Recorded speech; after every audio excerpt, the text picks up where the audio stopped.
Viện Friederich Naumann vì tự do, gọi tắt là FNF, là một viện chính trị của Đức, được đặt tên theo nhà hoạt động chính trị Friederich Naumann.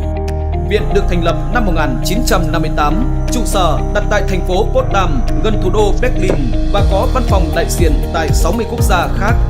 Mục đích của viện là thúc đẩy các giá trị về tự do trong mọi lĩnh vực hoạt động của con người và xã hội ở Đức cũng như trên thế giới. Từ năm 2011, Đức và Việt Nam đã duy trì quan hệ đối tác chiến lược với nhiều dự án hợp tác trong nhiều lĩnh vực. Để củng cố mối quan hệ sâu sắc đó, vào tháng 9 năm 2012, FNF đã thành lập văn phòng tại Việt Nam với sự hiện diện của Phó Thủ tướng Đức Philipp Rosler. Trường Đại học Việt Đức là trường đại học công lập được hình thành trên cơ sở hợp tác song phương giữa hai chính phủ Việt Nam và Cộng hòa Liên bang Đức. Trường Đại học Việt Đức định hướng trở thành trường đại học nghiên cứu hàng đầu trong nước và khu vực, là nơi giảng dạy và học tập tuyệt vời cho sinh viên và tri thức trẻ. Khuôn viên mới của trường có diện tích hơn 50 hecta, tọa lạc tại khu đô thị mới thuộc phường Thới Hòa, thị xã Bến Cát, tỉnh Bình Dương, cách thành phố Hồ Chí Minh 40 km. Làng học thuật là nơi tiếp đón giảng viên thỉnh giảng và các giáo sư đến từ các nước trên thế giới.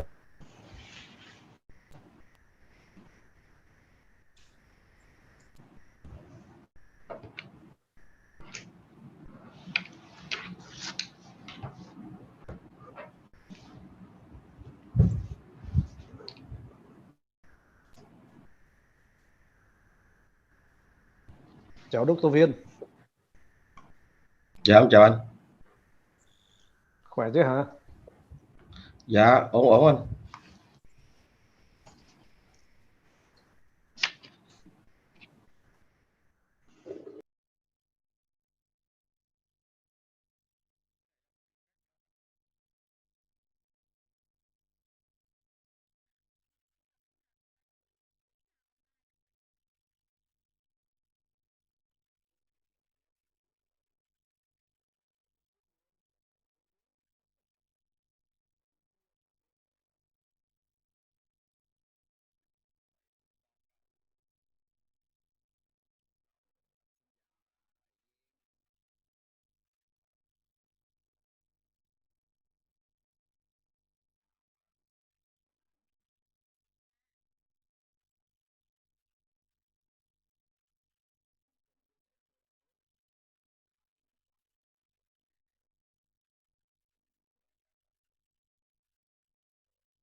con người và xã hội ở Đức cũng như trên thế giới.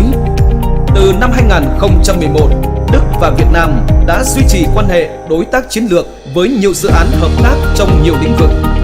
Để củng cố mối quan hệ sâu sắc đó, vào tháng 9 năm 2012, FNF đã thành lập văn phòng tại Việt Nam với sự hiện diện của Phó Thủ tướng Đức Philipp Rosler. Of the Friederich Naumann Foundation for Freedom, or FNF, in Vietnam was established under the Vietnamese-German Strategic Partnership Declaration.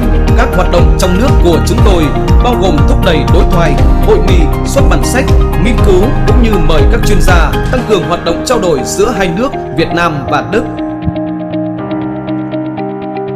Việt Nam là quốc gia có tinh thần khởi nghiệp mạnh mẽ, nơi có nhiều doanh nghiệp vừa và nhỏ cùng các start-up với văn hóa kinh doanh năng động mà chúng tôi mong muốn nuôi dưỡng, bồi đắp và phát triển. Để thực hiện điều này, Viện FNF đã tham gia sâu rộng trong các dự án với các viện nghiên cứu và trường đại học trong nước. Bên cạnh đó, hợp tác chặt chẽ với các ủy ban nhân dân và lãnh đạo các bộ, ngành của địa phương. Chúng tôi tập trung vào thúc đẩy thị trường tự do, thương mại tự do và doanh nghiệp năng động. Từ năm 2020, khi tham gia vào nhiều hiệp định thương mại tự do với quốc tế, Việt Nam hiện đang có triển vọng kinh tế rất tốt. Cùng với tiến trình này, chúng tôi mong muốn thực hiện các dự án mới, hợp tác với các hiệp hội doanh nghiệp trong nước, các tổ chức và doanh nhân để thúc đẩy tự do, đẩy mạnh nền kinh tế thị trường tại Việt Nam trong tương lai. Vì một xã hội công bằng tự do và tình hữu nghị giữa Việt Nam và Đức.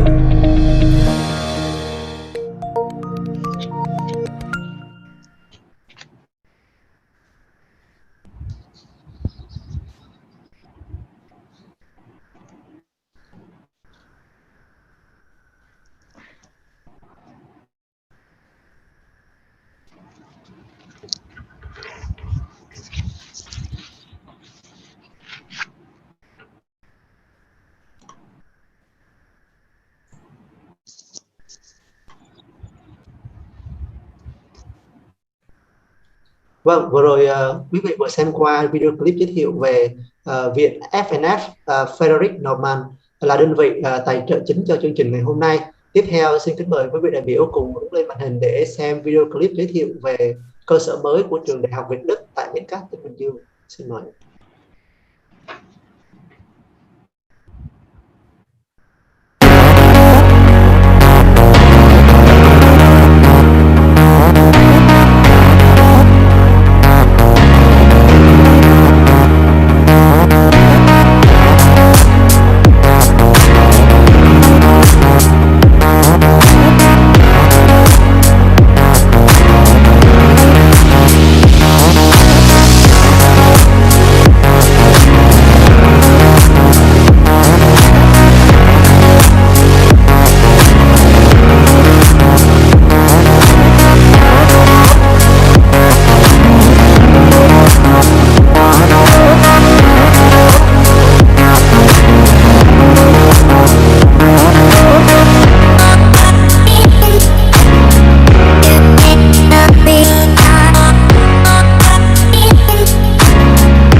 Trường Đại học Việt Đức là trường đại học công lập được hình thành trên cơ sở hợp tác song phương giữa hai chính phủ Việt Nam và Cộng hòa Liên bang Đức.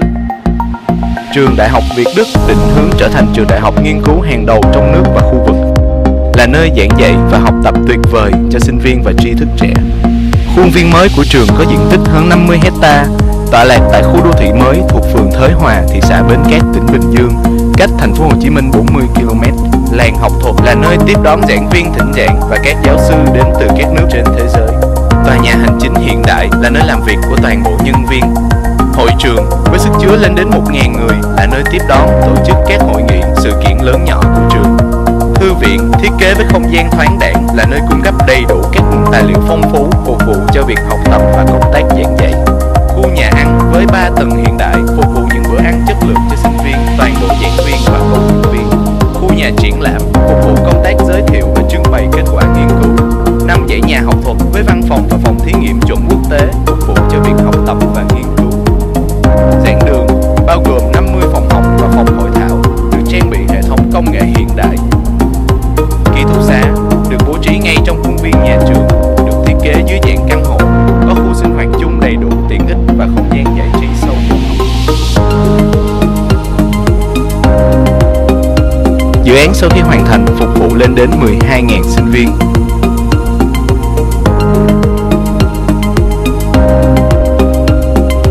Trường Đại học Việt Đức, tiêu chuẩn Đức, chất lượng Đức.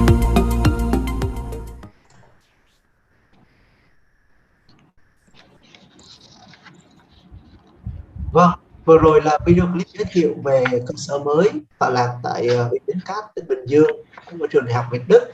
Trong thời gian rất sớm thôi, thầy và trò của trường Đại học Việt Đức sẽ được chuyển sang ngôi nhà mới khang trang hiện đại và cũng vô cùng gần gũi và thân thiện. Sau đây chúng tôi xin phép được bắt đầu vào chương trình chính của hội thảo. Vâng, xin hân hoan chào đón quý vị đại biểu, các diễn giả và các khách mời đã đến tham dự hội thảo doanh nghiệp vừa và nhỏ tạo cơ hội duy trì khả năng cạnh tranh ngày hôm nay. Đây là hội thảo đầu tiên trong chuỗi 3 sự kiện do trường Đại học Việt Đức cùng với Sở Khoa học Công nghệ tỉnh Bình Dương đồng tổ chức và do Viện Friederich Naumann tài trợ. Và đây cũng là một trong các hoạt động của Hội hữu nghị Việt Đức tỉnh Bình Dương trong năm 2021. Đến dự với hội thảo ngày hôm nay, chúng tôi xin trân trọng giới thiệu sự có mặt của từ phía các hiệp hội: bà Trần Thị Thu Thủy, trưởng đại diện Văn phòng phía Nam Liên hiệp các tổ chức hữu nghị Việt Nam; bà Lê Thị Diệu Linh, Phó Chủ tịch thường trực Liên hiệp các tổ chức hữu nghị tỉnh Bình Dương; Friendship Association of Vietnam. We have Miss Liên, the Chief Representative in Binh Duong of the Friendship Association. We have Mr. Nguyễn Anh Tuấn, who's the chairman of the president of the Vietnam Germany Friendship Association. We have the director of the Science and Technology Department of Binh Duong. We have Ms. Hà Thanh, who is the director of External Affairs of Binh Duong Province. We have Dr. Thomas Benz, our president of VGU, Mr. Hà Thúc Viên, the vice president of VGU, together with our lecturers, our professors, experts and speakers, stakeholders. And first of all, on behalf of the organizer, I would like to hand it over to Dr. Hà Thúc Viên, the vice president of VGU, for his opening remark. Dr. Viên, please.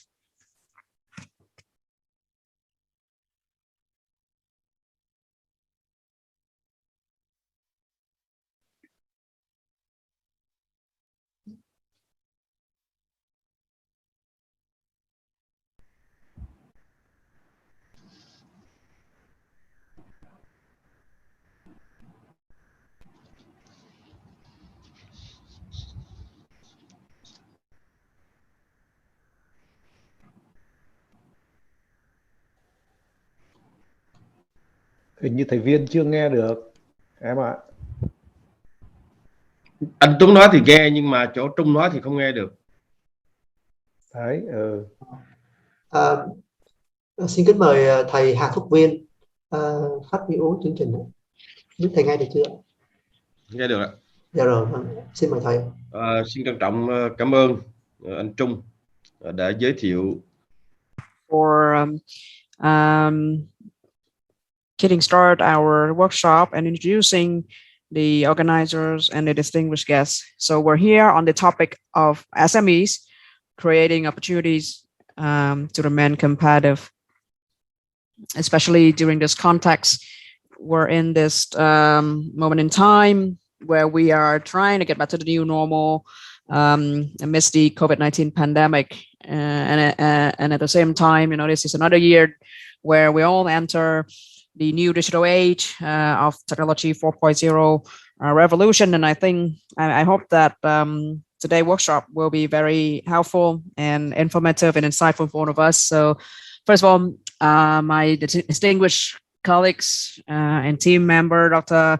Thomas Ben, president of VGU, to the leadership of the Friederich Naumann Institute, leadership from the departments of Binh Duong province, and the leadership from the Vietnam-German Friendship Association and other friendship associations in Vietnam and Binh Duong. On behalf of VGU, I would like to extend my very warm welcome to all of you who have joined us in this virtual meeting today, as we're having this online workshop together. So my very first words to you is a really best wishes for good health and happiness and peace to you and your family.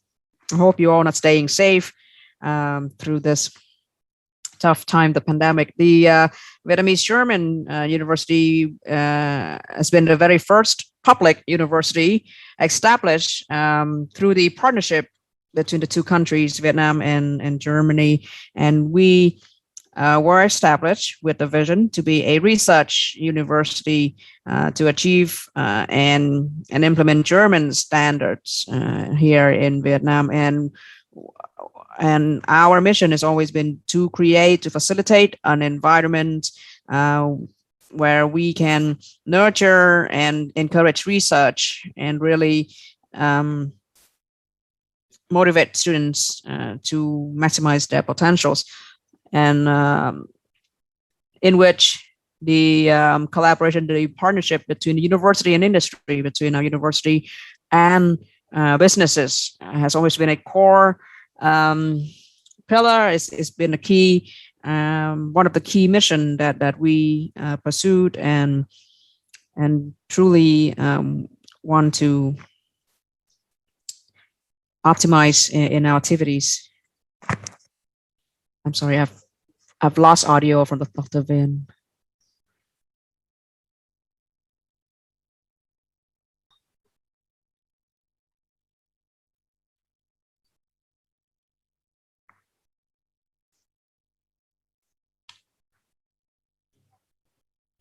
The university is where we provide students with the foundation, with the knowledge and the essential skills, and the companies, the enterprises are the stakeholders who truly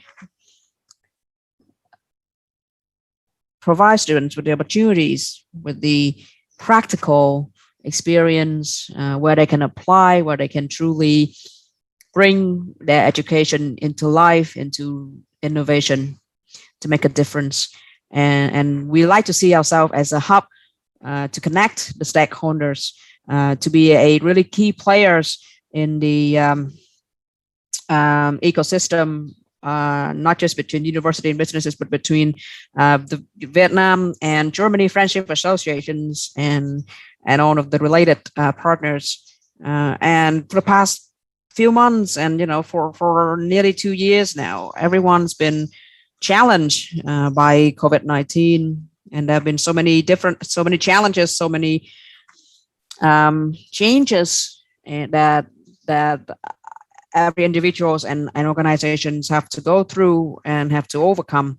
And when you look at SMEs, they are the very vulnerable entities when it comes to facing this pandemic and all of these harsh impacts. And so in this workshop today, we have invited the experts, and our distinguished speakers are here to give you more insights, to share their analysis and different perspective. And we're looking forward to hearing from them, to learning from them. And the workshop today will begin with a talk by Mr. Brian O'Reilly, who is a lecturer in our MBA program. And after that, we're going to hear from the lawyer Oliver Massman, who will give his analysis on opportunities for SME. And we'll also hear from one of our own lecturer, Dr. Lê Minh Hạnh, who will present on SME efficiency and provincial competitiveness index, an investigation of correlation. Mr. Patrick Kamnis, CEO of Trump's Corporation in Vietnam, will share with us about developing and implementing strategies in post-COVID business environment, a case study of a German company in Vietnam. And then another lecturer from VGU will introduce to you about ecosystem in Binh Duong University Town. And then we're going to hear from Dr. Thomas Gudet from our Center for Technology Transfer and Industry Relation, will present to you on university industry collaboration framework. And then we're going to have a panel discussion among our experts and speakers here on the topic of SMEs and opportunities. And I hope that this workshop will truly be fruitful and informative for you. As we present to you, we share with you different perspectives and insights from our speakers. And I would like to take this opportunity to thank our sponsor, the Friederich Institute and Foundation, and thank you for your sponsorship, for your input, for the effort behind the organization of this workshop. And we also want to thank Binh Duong Province, the Department of Science and Technology, for working with us to make today's event possible. And I also would like to thank Dr. Lê Minh Hạnh from the Faculty of Business Administration, also Dr. La Binh Duong, our professors here at VGU, together with Ms. Phạm Thị Xuân Hiền and their colleagues who have worked tirelessly, who have put a lot of efforts into making today's event possible. And I hope that after, we truly back to the new normal, post-lockdown due to COVID, we can continue to meet and to interact, to discuss through workshops like this. We might be able to go back to having more in-person events where we can facilitate better discussion and collaboration. And last but not least, I wish you all very good health, and I wish for today's workshop to be a great success. Thank you. Yes, thank you very much for the opening remark from Dr. Hà Thúc Viên, Vice President of VGU. And next, we will invite Mr. Nguyễn Bình Phước, the Vice Director of Binh Duong's Department of Science and Technology, to say a few words. Leadership of Vietnamese-German University, to the leadership of the Vietnam-German Friendship Association, professors, experts, ladies and gentlemen. As you all know, SME always have a important role in the economy of every country, and particularly for Binh Duong province. In the past few years, the enterprises, SMEs, and others in Binh Duong province have played a very important part in the whole economy of the country. They've made contribution, creating jobs, paying taxes, and contributing to the development, not just of Binh Duong province, but the country as a whole. And Binh Duong province have been through a lot of hardships because of COVID-19. But the people, the businesses of Binh Duong province have been resilient, have been collaborating, we've been working together with determination to overcome this. In the first 10 months of 2021, we have attracted 6,680 billion investment. And FDI is 176 million US dollars.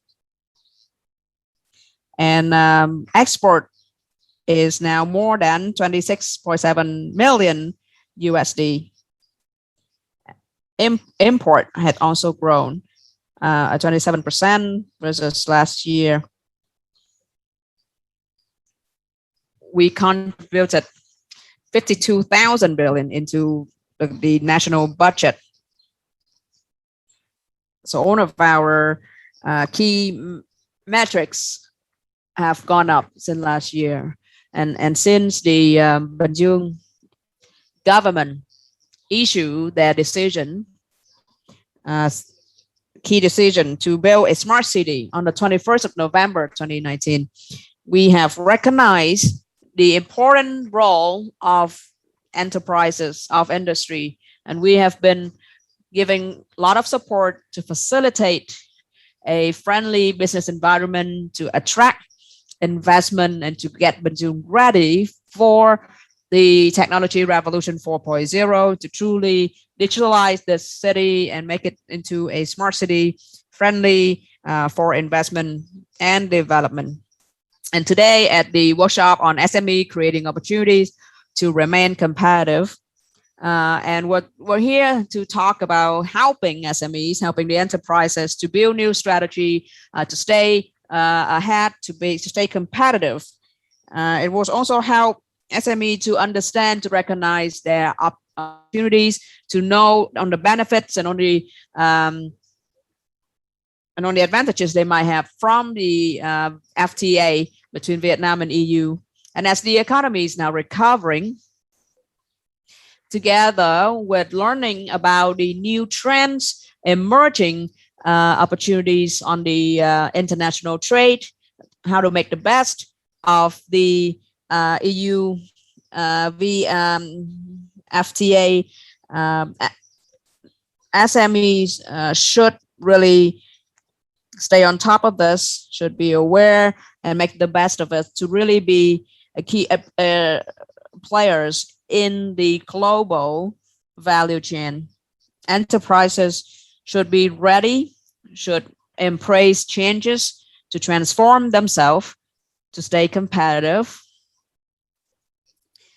And in recent time, the Vietnamese and German University have been a key player in the development of Binh Duong province. VGU has truly been an important factor in developing the infrastructure, bringing in new opportunities, facilitating the partnership between the three stakeholders, the academia, scientists, for industry and government.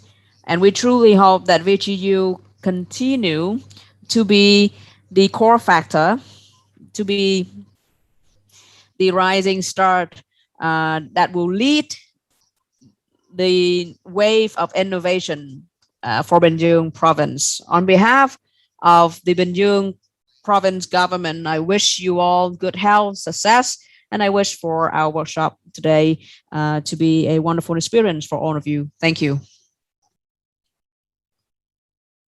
Thank you, Mr. Nguyễn Bình Phước, Vice Director of Binh Duong Province, Department of Science and Technology. And next, we would like to invite Professor Dr. Andreas Offer from FNF Vietnam to say a few words. Professor Andreas, please. Yes, thank you very much. Dear Dr. Thuc Vien, Vice Rector of Vietnamese-German University, VGU. Dear distinguished scholars, experts, and dear guests following us on online platform. Tôi rất vinh hạnh có mặt tại đây phát biểu chào mừng với tư cách là đại diện của Viện FNF, Viện Friederich Naumann Foundation for Freedom tại Việt Nam. I'm very glad to address our workshop today. Before we get started, I would like to express my profound gratitude to all of you who generously supported us making this event possible. Some words on us. We, the Friederich Naumann Foundation for Freedom, FNF, are a German NGO with its mission to promote free market economy and academic exchange between Vietnam and Germany. For a liberal foundation with our clear commitment to the market economy, businesses, and among them, especially small and medium-sized enterprises, play an essential role in the economy. We are therefore particularly pleased to support VGU with our funding, our ideas, and our expertise. The issue of competitiveness for SME is very important. Many Vietnamese know big German companies. Firms like Siemens, Bosch, and Volkswagen are familiar to nearly everyone. However, the backbone of the German economy is the small and medium-sized enterprises. They are what German academic and entrepreneur Professor Hermann Simon calls hidden champion. By the way, funded by FNF, Simon's bestseller is also available in Vietnam in Vietnamese. During the crisis, SME have often shown themselves to be particularly flexible and resilient. Nevertheless, success is by no way guaranteed. Companies, including SME, can go bankrupt at any time. This is normal and in the sense of creative destruction, according to the famous economist Joseph Alois Schumpeter, a positive phenomenon. To that extent, creating and maintaining competitiveness is truly the essential element for SME to thrive. As part of support for Vietnamese SME and household business in 2021 via projects, FNF is glad to contribute to this workshop with the following topics. The topics of the workshop are, first, to create an open sharing forum for entrepreneurs of SME coming from Ho Chi Minh City and Binh Duong to connect, discuss together, and draw up development strategies in the post-COVID period with economists as well as policymakers. Second, to identify favorable opportunities for SME to take advantage of new generation free trade agreements like EVFTA, EVIPA, and Vietnam's 2020 investment law. Third, to seek for solutions to boosting SMEs' efficiency as well as the Provincial Competitiveness Index PCI, as we did as FNF in Bac Ninh and Bac Giang. Number 4, to call for long-range strategic planning for SME towards post-COVID-19 economic recovery. Well, I leave it now to my colleagues who will make comprehensive presentations on the SME competitiveness topic. I don't want to take much of your time. I do hope you will find this workshop as a reliable source of information on this interesting topic of economic development. SME are very much linked to the Vietnamese economic miracle after Doi Moi 1986, as they are now important for the recovery and the repositioning of Vietnam after the COVID-19 crisis. Comments or questions are warmly welcome, and we are delighted to receive and answer it. Thank you so much for your presence today, and I wish all of us a fruitful discussion. Cảm ơn quý vị đã lắng nghe và chúc cho hội thảo của chúng ta thành công tốt đẹp. Cảm ơn rất nhiều. Thank you very much, Professor Andreas Soffer, Director of FNF in Vietnam. Ladies and gentlemen, because of the restraint from the COVID situation, we now have to conduct this workshop online. So here's a few housekeeping announcements. Please stay on mute at all time as you participate in this workshop to make sure of the sound quality. We are providing simultaneous interpretation for this workshop. So please click on the clock symbol for interpretation. Please select English for English, and the German channel is actually for Vietnamese interpretation. And at any point, if you have any question, inquiries, please use the chat box to talk to the organizers, or you can also reach us through our emails, which we have included in the invitation. So without further ado, let's hear from Mr. Brian O'Reilly, who's our head coordinator for MBA program at VGU, and he will share with us, first of all, the first presentation on strategic planning for SMEs. Yes, Mr. O'Reilly, please.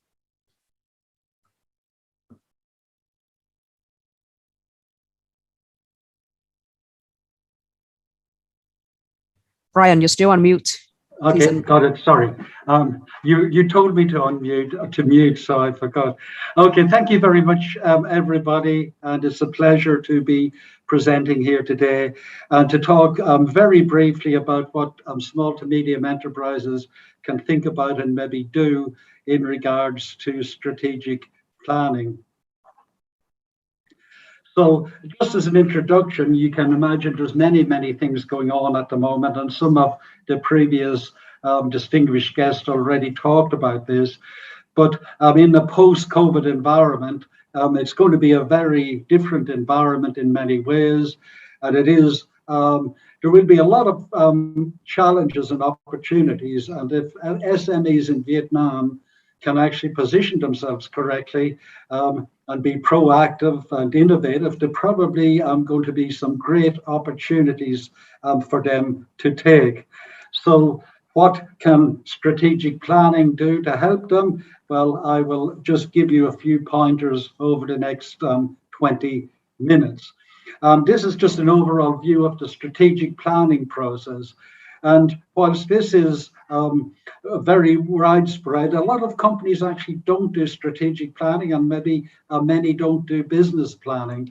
And what I would like to say to companies is that you should look at this process and ask yourself, if you're not going through this process, why are you not going through the process? I will talk about values, vision, and mission in a minute. But from that sets your direction very much on the higher level aspects, strategic aspects. But you need to be looking at what is the strategic priorities for your organization. You know, what markets are you going to go into? Are you going to expand? Are you going to start introducing new products? And of course, because this is the Vietnamese-German University I'm talking on behalf of, what opportunities will there be for Vietnamese SMEs in trading with Germany? And our next distinguished speaker, Dr. Oliver Massman, will obviously give you a great overview of the European-Vietnam Free Trade Agreement, which was signed last year. So you really do need to very structurally go through a strategic planning process, and this is one example, to develop your goals, to have annual business plans, and then to have something to execute from year to year. So you need to know where you're going, and then you need to do everything each day and each week to make sure and get you there. Just a little bit on mission, values, and vision, because a lot of people don't think about this. But ask yourself, why does your business exist? What are the core values of your business? You know, is it customer service? Is it quality? Is it teamwork? Whatever it is, what is it that makes your business different? And vision, of course, is where are you going? It's a bit like sailing a ship. You need to know where you want to go, we'll say, over the next 5 years. If you don't know where you're going, then you're depending on the winds of change to bring you wherever you get. And you want to take, as a business leader of any business, including a small business, you want to grab the reins and set the direction for your organization. I'm not going to go into too much detail about strategy, but strategy is basically a number of choices and decisions about what you are going to do to basically arrive at your destination. It includes, of course, planning, both strategic and at an operational or business planning level. And as it said, the vision, the end state, you need to know where you're going, and you need to know how well you are doing when you are on that journey. The things you need to look at, of course, are the processes that you have in place in the business, what resources you have, and of course, people are resources, but they are a special kind of resource. So again, you need to look at that. It talks here about your industry. And again, you know, where are you now in your industry, and what is the new normal going to look like? It's a forecast. You have to try and imagine it. But remember, in business, you only have to get it better than your competitors. You don't have to get it 100% right, but you do have to know who your competitors are in your industry and do something better than them. So basically, you look at your existing industry, what is the rivalry like? I mean, if it's a small business, have you got a lot of competition or very few competitors? Basically, who are your buyers, the customers? Who are your suppliers? What bargaining power do they have? If they have a lot, then you have to bow to their needs. If they don't, then maybe you can put the prices up a bit. But the other thing you need to look at is the substitute products. And, you know, do you drink coffee or do you drink tea? They're substitutes for each other. So you have to think about, can somebody come in and substitute what you're doing now? And if you look at the taxi industry around the world, but particularly in Vietnam, you can see that the traditional taxis got caught out badly by Grab taxi or the other online taxis. So basically the biggest taxi companies now are companies that don't own taxis. They changed the game. So they are now competitors, but they actually came in with a substitute, a bit like what we'll say Amazon did in the book world many, many years ago. And of course, if your business is not strong, then how new entrants can come in. So if you've got a strong, robust business, you're going to be able to deal better with your suppliers, your customers. You're going to be able to make it more difficult for new entrants and substitute products. And I can't spend time going into the digital economy, but it is very, very important that you try and develop the, excuse me, you try and use digital platforms or the right platforms to give your organization a competitive advantage. So back we come to goals and objectives. Of course, goals are higher level objectives, but look at your processes. Ask yourself, can we use technology to change our processes like Grab did in the taxi industry? So it'll be a very good time now to start asking what are our processes at the moment and how could we improve it on those processes with the help of technology to make our company more effective.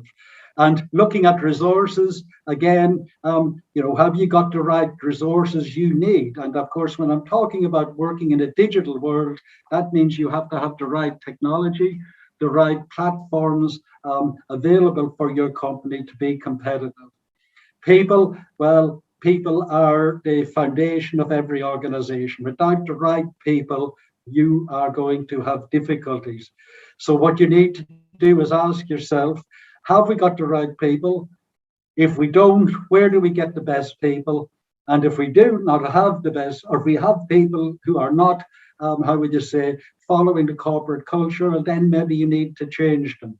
So basically try and get the best people possible for your organization, because the world, the business world environment is becoming more global. And if you want to be competing globally, then you have to have a global team in your organization. Here's some questions that you probably should look at answering. And I'm not going to go through them all here, but again, if you look at the first one, where's the business trying to get in the long term? That's your vision. And if you can't answer that, then you need to sit down and look closely at where your business is going. What markets are you in? You need to look at the markets or segment the markets and only be in the markets that you can be competitive in. You can't be everything to everybody. Very few, if any, companies can. And if you're looking at maybe developing markets overseas, and of course Germany would be a great market, well then you need to look at the German market. What segment of the German market you want to get into? You need to understand the German market and the German business culture. So that's also very, very important. What I would also say is, and I'll skip the resources, but I mentioned the resources before, is the environment. And you need to look at the environment carefully. And there's a thing called PESTEL, which looks at political, economic, social, technical, legal, and the environment. So again, you need to assess the environment that you're doing business in. If you're doing business in Vietnam, you look at the environment in Vietnam. But if you want to do business overseas, you have to look at the environment in the country that you are actually going to be exporting to or working with overseas. And last but not least is stakeholders. Make sure that you understand all of the stakeholders that you're dealing with in your organization. Not only your staff, but the government, your suppliers, customers, and any maybe business partners. You could be partnering with other organizations. So it's very, very important to have a good understanding of your overall business environment.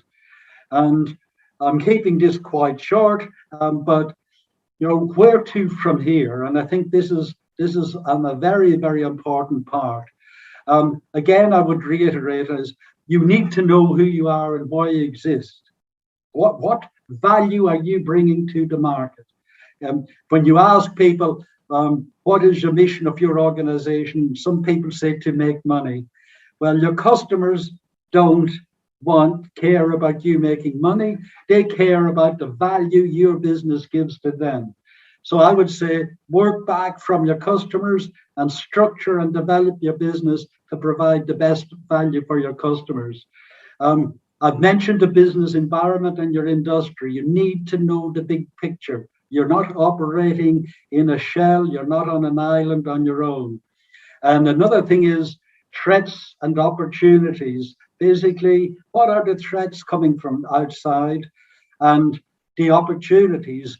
And whilst we're in a very, what would you say, volatile environment at the moment due to COVID, there will be opportunities coming, and some businesses are going to do very well because they are going to position themselves to take advantage of these opportunities. From an internal perspective, get to know the strengths and weaknesses of your company. Try and develop your strengths, but mitigate your weaknesses. It's important to have a very clear and realistic view of where your organization is. I've mentioned goals and change. Well, change was here before COVID because Vietnam is becoming more and more global as a country. We've got Oliver or Dr. Massman going to talk about the European-Vietnam Free Trade Agreement, which is going to provide plenty of opportunities and maybe some challenges with more competition from Europe. But I would like to finish with the quote from Charles Darwin, and that says, "It's not the strongest of the species that survives, nor the most intelligent that survives. It is the one that is most adaptable to change." So the environment is changing. Your business environment is changing. Can you adapt to that business environment in a structured and systematic way? If you can do that, then you have got a better chance of success than probably most of your competitors. And then the new normal will be an exciting and prosperous time for your organization. I apologize for having to pack so much into a short period of time, but I hope that just gives you a little bit of, how would you say, information to help you think about your business and to be able to make your SME a success, to be able to maybe be an entrepreneur of the future, maybe to develop some innovative ideas that can make your business successful. Thank you all very, very much, and I wish you all the best for the remainder of this workshop. And thank you to the organizers for inviting me.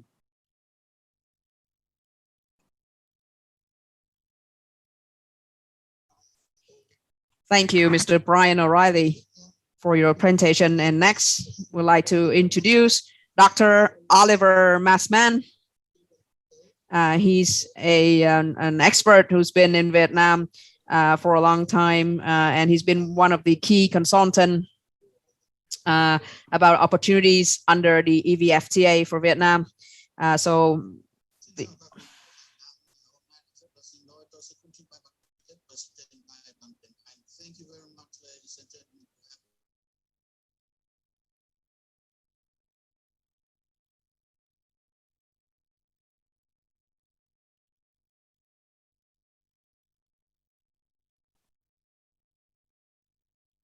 background, the European Commission in Brussels has made me, for the next 2 years, the only lead advisor for the implementation of the EU-Vietnam Free Trade Agreement. My task is to help the Vietnamese government and the European Commission to implement all the commitments under the EU-Vietnam Free Trade Agreement.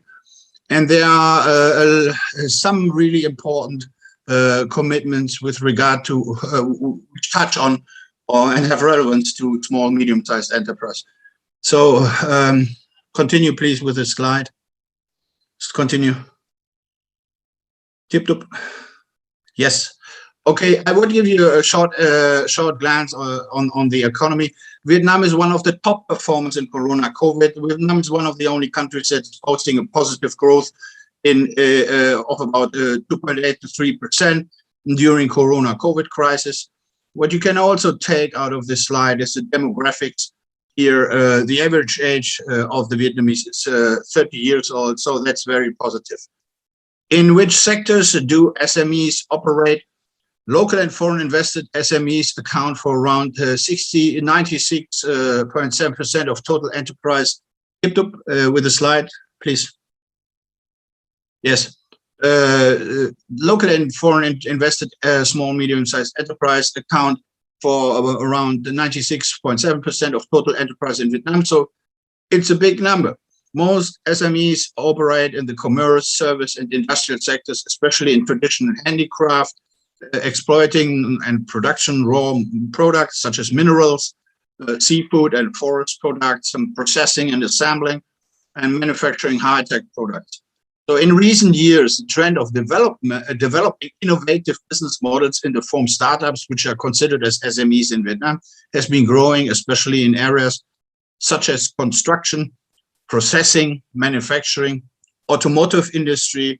You should know that Vietnam is one of the only countries on this planet Earth that built a complete automobile industry from the scratch in the last 3 decades. In the last 3 decades, no other countries has done it.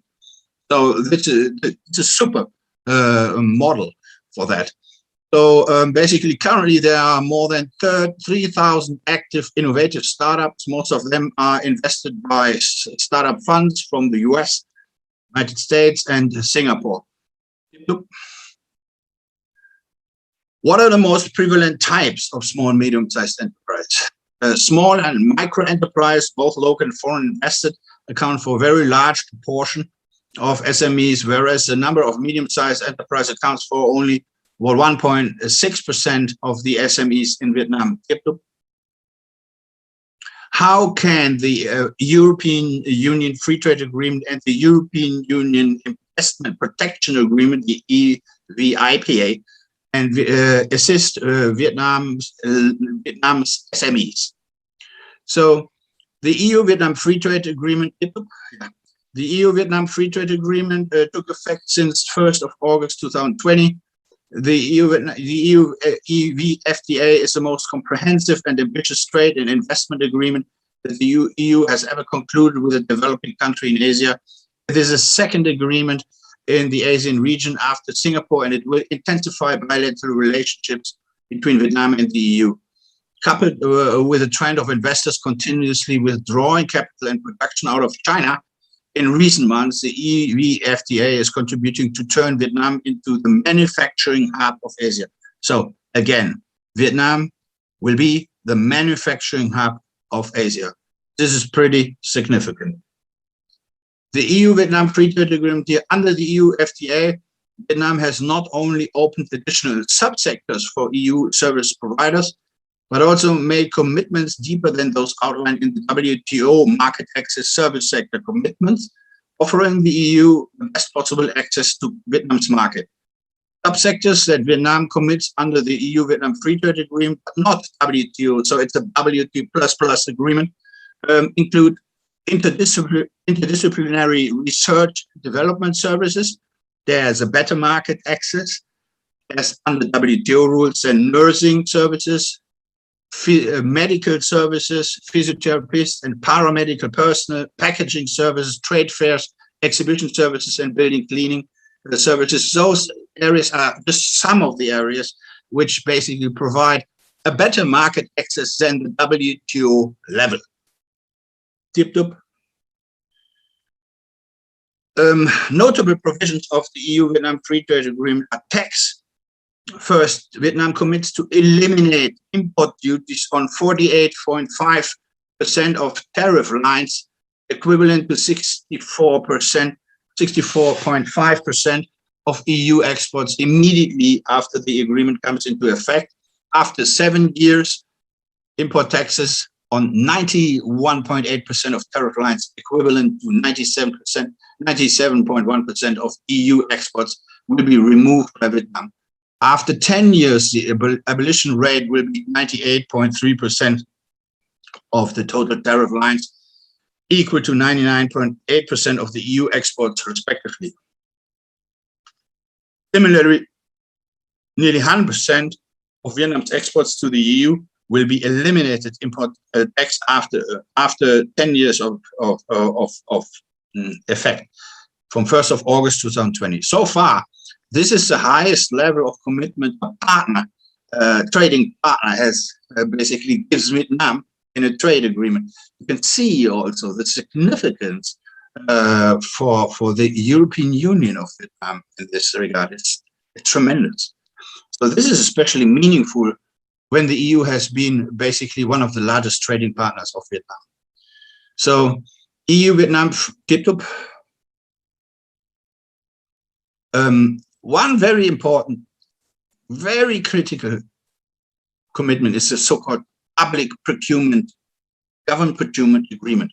So basically, public procurement packages, Vietnam's commitment in the government procurement mainly deal with the obligation to treat EU bidders or domestic bidders with EU investment capital equally with Vietnamese bidders when the government purchases goods or requests service worth over the specific threshold. This is so critical as for the first time in the history that EU investors stand on par, have the same level playing field for bidding in government tenders than Vietnamese companies. And this is, you can litigate the result, meaning for the first time you can basically go to an international center and to go to ISDS, for example, Investor State Dispute Settlement. And then for the first time in history, you have a direct enforceable agreement. It has never happened before. So this is really unique. So Vietnam undertakes to follow the general principles of national treatment and non-discrimination. The EU-Vietnam Free Trade Agreement also requires its parties to assess bids based on fair and objective principles, evaluate and award bids only based on criteria set out in notices and tender documents, and create an effective regime for complaints and settling disputes. The rules require parties to ensure that their bidding procedures match the commitments and protect their own interests, thus helping Vietnam to solve its problems of bids being won by cheap but low quality service providers. What is so significant? For the first time, there's a transparency principle included in these commitments and must be included in the law. It's appealable, it's enforceable. So Vietnam never had that before. So that's very positive. Tip-top. Okay, which procedures do I need to follow to invest in Vietnam? The law on investment and the law on enterprise are very, very modern laws. I helped the Vietnamese National Assembly to make those laws. The Vietnamese National Assembly invited me in the last years to help them to make those laws. And I'm very proud that they did that. So the law on foreign investment and the law on enterprise require foreign investments in Vietnam to apply for and obtain a certificate of investment registration, the famous IRC, and second, an enterprise registration certificate, the ERC. Note that so far registration cannot be done online, but I'm telling you, I'm practicing law in Vietnam for more than 20 years. I'm absolutely fluent in Vietnamese. If you would ask me 10 years ago, if you would be a client, and you asked me 10 years ago, hey, Oli, I want to establish a fully fledged trading company, which is a sensitive sector, import and distribution under WTO market access service act. My answer would be, I can help you. And then the client would ask, hey, how long does it take? to establish this trading company? And I said, I cannot say. That was 10 years ago. Because the Vietnamese government, the Vietnamese authorities have discretion under the WTO market access service sector, but not discretion anymore under the FTA. That's a difference. So meaning it's a tremendous difference if I can tell the client now that the EU-Vietnam Free Trade Agreement is in effect, hey guys, I can establish you a fully fledged trading company, basically, except pharmaceuticals, but in other sectors, fully fledged trading company within 3 months from now.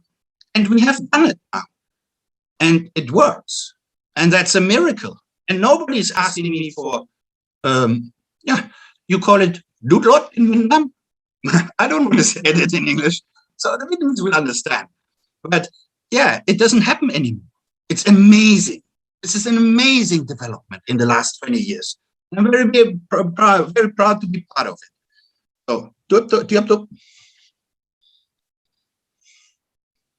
So, the famous Certificate of Investment Registration.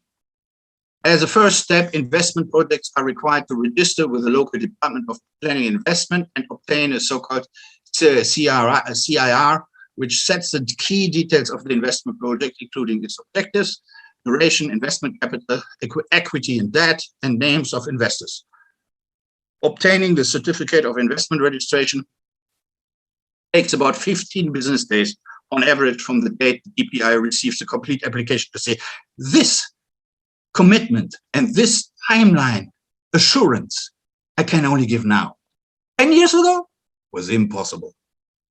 But now Vietnam has developed tremendously and the legal system has been basically cleaned up. I'm telling you, I mean, this is my personal experience. Of course, you still have corruption in Vietnam, but in that area, there's a tremendous positive development. So we are talking about 15 business days. Now the reality is matching the law for the first time in 20 years of my practice. So that's very positive. Yep.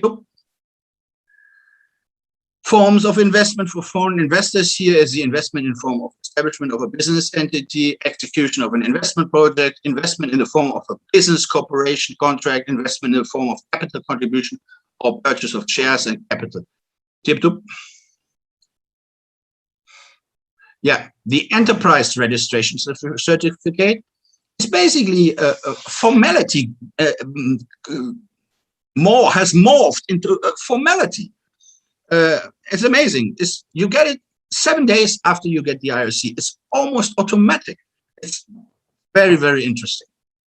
So after the investor obtains a certificate of investment registration, the investor needs to register legal entity and object company that carries out the investment in Vietnam at the business registrar of the DPI and obtain an ERC. Once the ERC is issued, the project company is officially established with a legal entity status and can commence its commercial operations under its own name pursuant to Vietnamese law. So some frequently asked questions I always get from clients here. How do I export goods from Germany, EU to Vietnam? Listen. The preferential import tariff schedule of Vietnam under the EU-Vietnam FTA can be found in the text itself. If you want, I can send it to you. Effective from 1st of August 2020 to 31st December 2022. It changes. There are transition periods and it's getting better and more liberal and liberal. So basically, this is a schedule I can give you until end of 2022. The preferential import tariff schedule for the next period will be issued by the government of Vietnam at a later stage. In quota, import of these products from the EU is subject to the above preferential import tariff rates in the EVFTA. The general most favored nation tariff rates apply to import beyond the above quotas.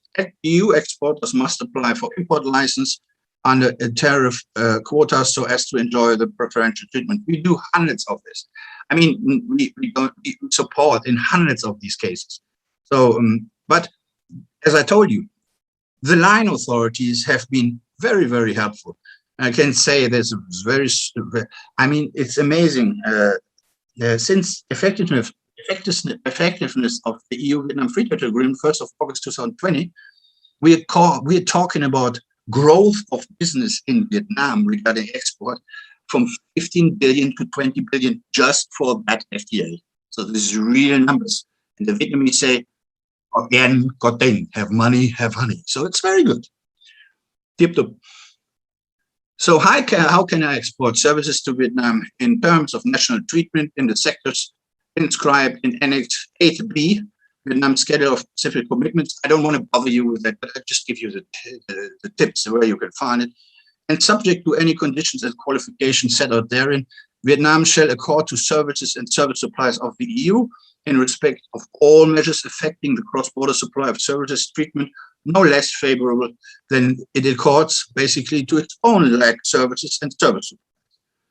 EVFTA covers the cross-border supply of all services, all service sectors, subsectors, except, there are some exceptions, audiovisual services, national maritime cabotage, and domestic and international air transport services, whether scheduled or not scheduled, and services directly related to the exercise of traffic rights, other than aircraft repair, maintenance, basically the selling, marketing of transport services and computer reservation systems and ground handling systems. Which intellectual property rights are protected in Vietnam? EVFTA covers all categories of intellectual property that are referred to in Section 1 to 7 of Part 2 of the WTO Agreement on Trade-Related aspects of intellectual property rights, in short, the TRIPS agreement, namely copyright and related rights, trademarks, geographical indications, industrial designs, patent rights, layout designs, protection, undisclosed information, and plant varieties. For the Vietnamese, remember very carefully, if anything is violated, the EU can be pretty tough now and can get enforceable decisions, basically. So be careful there. Get an expert, ask the expert, can I do this? Can I have this trademark? Can I make business with this trademark in Germany? It's critical.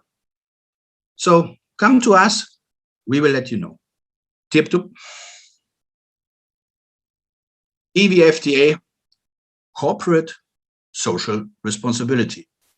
In the event of a disagreement of any CSR matters, EU investors can have direct recourse to the EU Committee on Trade and Sustainable Development in government consultations. And if it has not been satisfactorily resolved, the committee and panel experts on the EU-Vietnam FTA will form to solve the matter. Vietnam does not have separate or regulations on CSR per se, but CSR obligations are apparent in key laws. In some key laws, such the enterprise law, very much the labor code, law on environmental protection, and CSR has definitely been gaining momentum among businesses in the past years.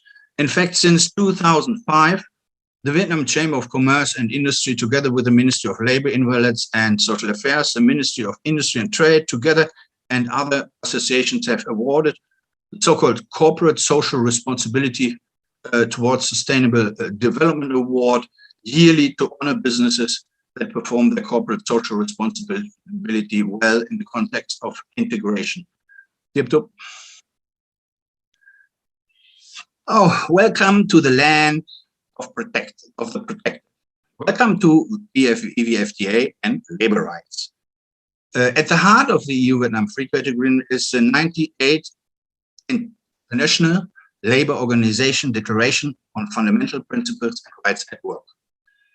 Vietnam implements that, and Vietnam is very tough. If we want to get rid and we want to make redundant workers unilaterally, it's very difficult, if almost impossible. In my experience in the last 20 years, you lose, more than 90% of the cases. What can you do? What can you do to make them redundant? Sign an MTA, Mutual Termination Agreement. That's the only way. That's the best way. And that's critical for you. Because first, you make them redundant. Second, no, not what you think. They don't come back, but they go to the newspaper. And you don't want to have your name in the newspaper. And then you have a problem. So be careful with that. Handle labor rights responsibly. At the heart of the EVFTA is the 98 ILO Declaration on Fundamentals of Right. So basically the declaration focuses on committing its members to respect and promote core conventions on elimination of child and forced labor.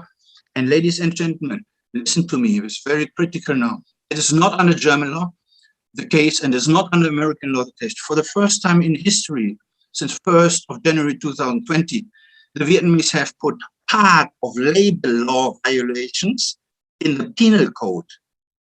I repeat again, they have put part of labor law regulations in the penal code. What does it mean? It means if you're a general director and you violate in some critical areas the labor laws of Vietnam, you go to jail for the first time in history. Be very, very careful. The Ministry of Labor, Invalids and Social Affairs, Melissa revised the labor code towards better aligned with international labor standards with support from the ILO and other parties, including the EU, over the last years. Yep.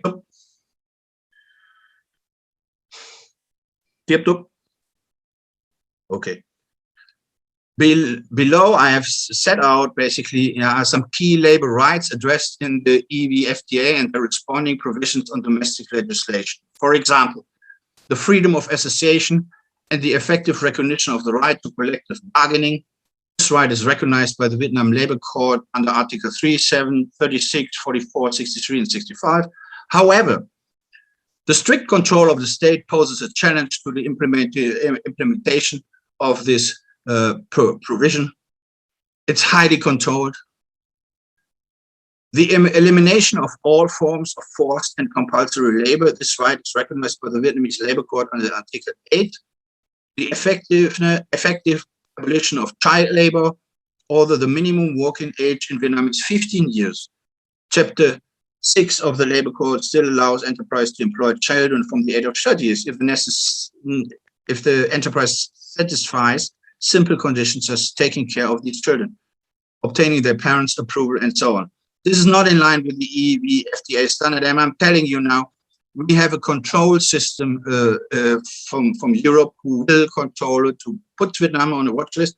And the Americans, because I'm working for an American company, they're even more stricter. They have a team here that is watching on that, especially, for example, for some companies in the shoe sector. I don't want to mention any names now, but this is very critical. It will be monitored on a daily basis by US organizations, on a daily basis. So this is absolutely critical. The elimination of discrimination in respect of employment, occupation, this right is recognized by the Vietnamese Labor Code under Article 8. Okay, what do I have to do in case of legal problems and disputes? Investors are giving high-level protection under EU-Vietnam Investment Protection Agreement, IPA, which contains key principles of the New York Convention on Recognition of Foreign Arbitral Awards, the 58 Convention, and ICSID 65. For the first time, ladies and gentlemen, this is super critical. You can form an ISDS tribunal, Investor State Dispute Settlement Tribunal. If you win, for example, you establish a tribunal in New York City. If you win, you can sit yourself in a taxi. You can drive to JFK, John F. Kennedy Airport. You can submit the award to the customs office of the JF Kennedy Airport, and you can wait for the next airplane of Vietnam Airlines and confiscate into it. It's highest level, unmatched level of legal certainty.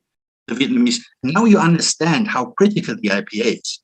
It's amazing for foreign investors. If I talk bankability, commitments of big projects, I just came out of a meeting of a $3 billion LNG plant, $3 billion energy, just 5 minutes before I entered this.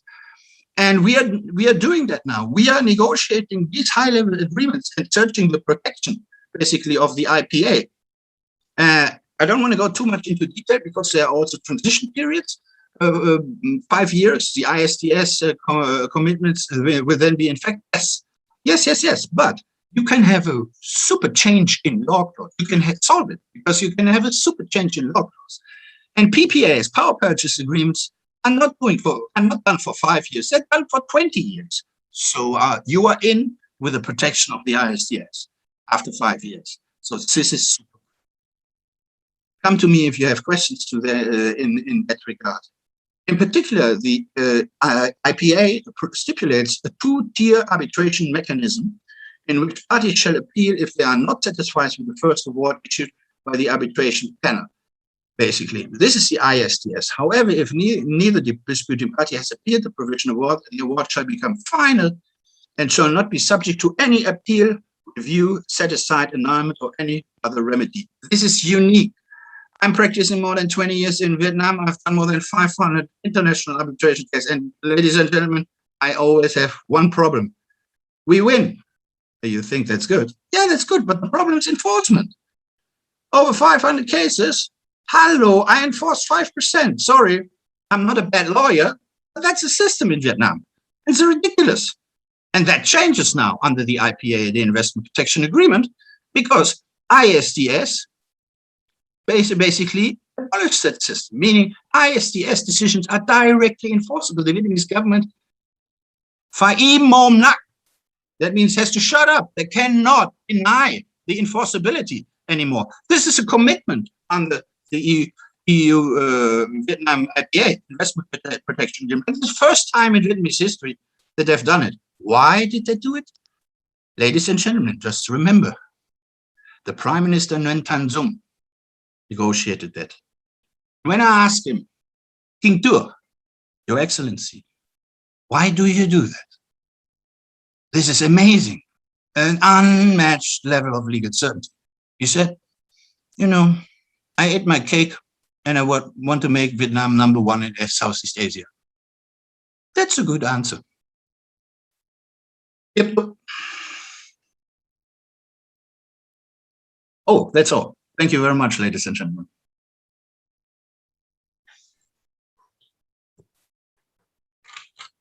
Vâng, xin trân trọng cảm ơn bài trình bày vừa rồi của tiến sĩ Oliver Massman với rất nhiều. Cảm ơn em rất nhiều, em Trung ơi. Vâng, cảm ơn. Tiếp theo, xin phép trân trọng giới thiệu bài trình bày của tiến sĩ Lê Minh Hạnh, giảng viên trường Đại học Việt Đức. Tiến sĩ Hạnh sẽ trình bày một nghiên cứu về mối tương quan giữa hiệu quả hoạt động của các doanh nghiệp vừa và nhỏ và chỉ số cạnh tranh cấp tỉnh PC. Faculty of Business Administration will give you the next presentation on the competitiveness index of enterprises in Binh Duong province. SME Efficiency and Provincial Competitive Index from Dr. Han. Thank you to the organizers for introducing me.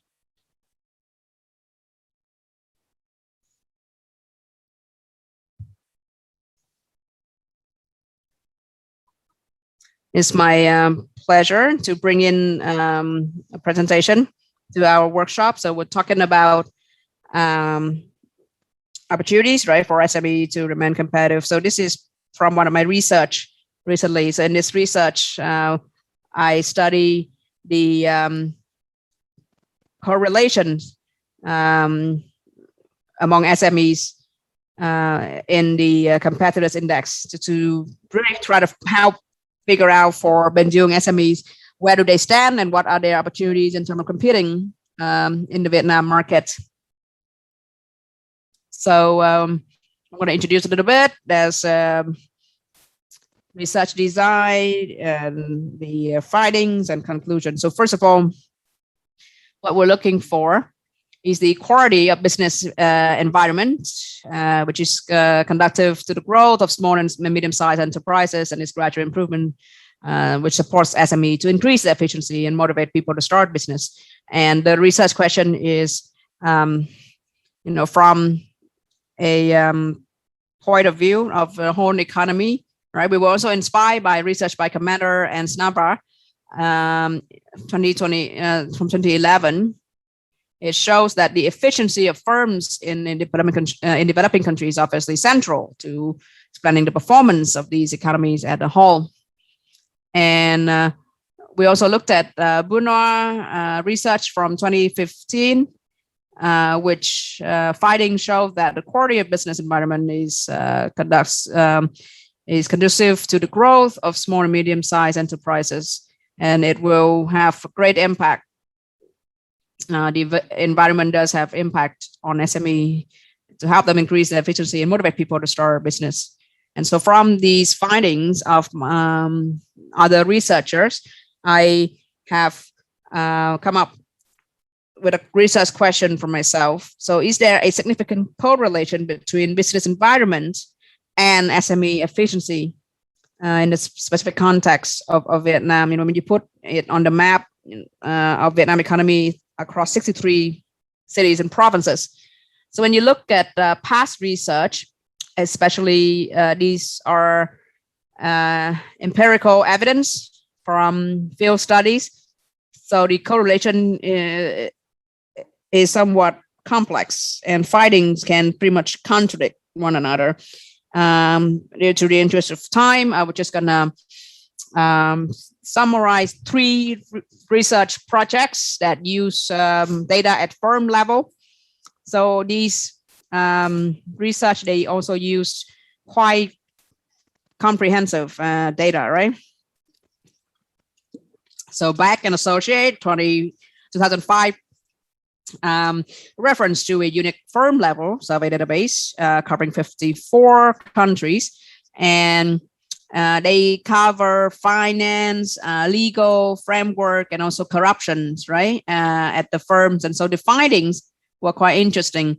It was found out that that the small firms are the one who get really constrained the most, right? And get constrained, and they are severely impacted by the legal framework and corruption. However, with any small improvement in legal framework and any less of corruption, these small firms are the first one to gain benefit from. Another research in 2006 by Howard and Trimeyer and Association, an associate survey 1,500 Chinese enterprises in 5 cities, revealed that both ownership and investment environment do matter for firm performance. In particular, the firm who perform well belong to the private and foreign investment firm at the provinces where there are less regulatory burdens, there are less corruption, with better technological infrastructure and labor market flexibility. There's also another research which might be contradicted in some way. So you see that when you change the environment, right, when there's better access to banking, to infrastructure. When you look at the next research, IRA and Associate in 2008, using firm level survey data in 80 countries, they found that even though the firms always complain about the constraints, about the bottlenecks from legal framework, which affect their growth rate, however, the impact of it are not the same, right?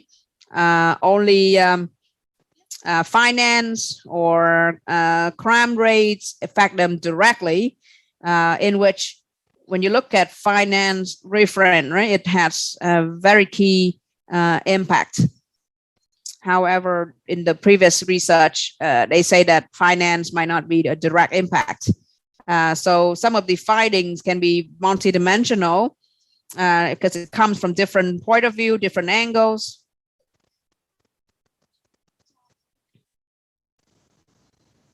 And this is my research framework, which is a provincial competitiveness index and SME efficiency, and this can be applied for 63 provinces in Vietnam. So I'm using the PCI, Provincial Competitiveness Index. This is the measurement for the overall business climate in Vietnam, and it's measured, from administrative framework improvement to business climate, and this is a survey that is done annually, and this is still considered one of the most respected index in Vietnam, and it's considered very encompassing and comprehensive, right? And okay, here are the 10 sub indices. First of all, entry costs. Number 2, land assets. Number 3, transparency. Number 4, informal charges to be kept low. Number 5, bureaucracy, including paperwork and all that. Number 6, policy biases, got to be equal. Number 7, provincial leadership, and also being innovative and flexible in helping industry. Number 7, provincial. Number 8, business support services. Number 9, labor training policy. Number 10, legal procedures for dispute and resolution, and also including security and safety. So we're using PCI of 2019, which was published in 2020. This is the latest that we could lay our hand on from the performance of SME. And on the right, what you can see is for SME efficiency, our research use the data from our General Statistics Office survey in 2019. So this data was quite huge. It covers 3,250 SMEs in the private sector. So it totally in private sector, no state capital involved, no FDI involved, and their size is 79 to 99 employees, and they located across all 63 provinces. And we're using the data and envelopment analysis approach to benchmark firms based on their real data, right, on best practice frontier. And these are the high performance SMEs. So high performing meaning that they're using the less resources to produce, more performance, more achievement. And we're gonna also measure best practice, right? Accounting for variable returns. So scale and inputs would be the number of employees, total assets, total capital, and output. We measure net revenue, profit before tax. And because they come from many different industries, and so it varies, right, in terms of scale and benchmarking. And so we also have built algorithm to measure them by scale and focusing on assessing how they utilize, how they optimize their inputs, how efficient they are with that much of input they have. Right. And so we also measure, like I said, the output performance. We look at net revenue and profit before tax. So the advantages of this research design is that it has the variety, it has the diversity, and so it built pretty much a full pictures, right? So I will not go into too much of the details because these are lots of data and statistics which might bore you. I will skip through that and go into the results.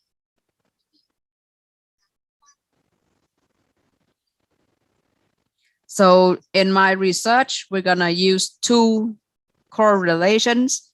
We're gonna use the Pearson correlation and Spearman.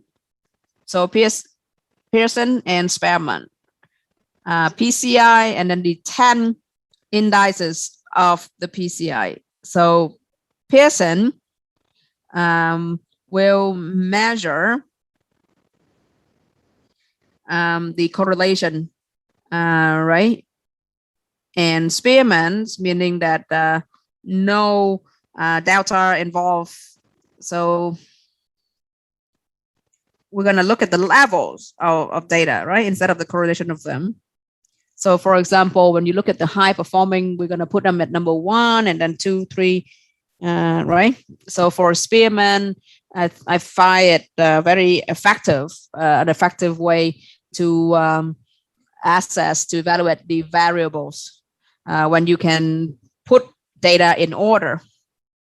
So the result shows that there's no correlation between the SME performance and business climate at provinces.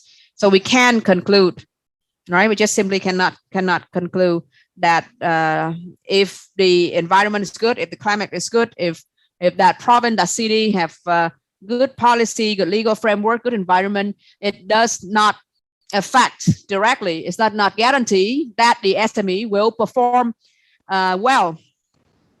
Right? So that's quite a surprising finding.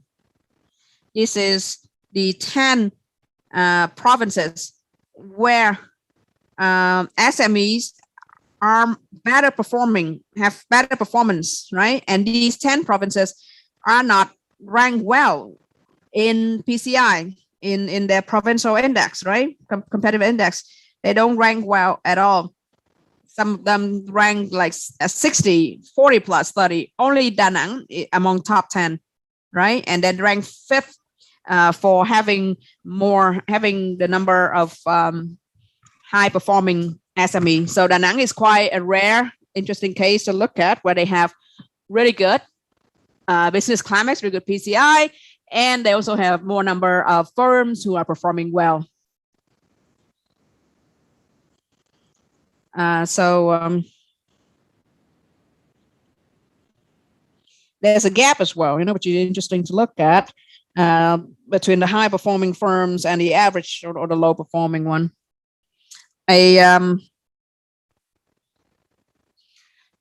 see, for the really good provinces, right, where their PCI is ranked number 1, ranked in the top 5, top 10, like Quang Ninh, for example, their firms are not performing well as all. Their firms are not utilizing their inputs well to generate value, generate revenue and profit.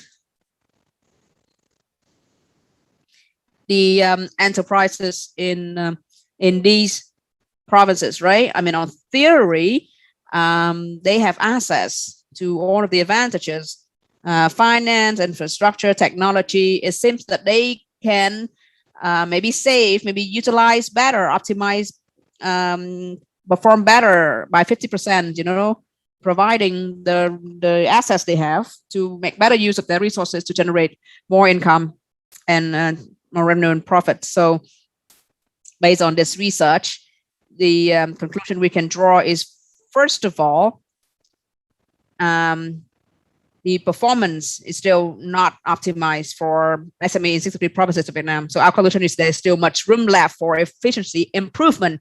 They can learn from one another to improve their efficiency without using so much more of social resources. And second is there's no significant correlation between SME efficiency and PCI, right? In the provinces with the highest PCI rank, SME simply did not achieve highest average efficiency and vice versa. So instead of depending on external factors on the provincial climate, maybe SME management should play a better role, right? Internally, they can do better.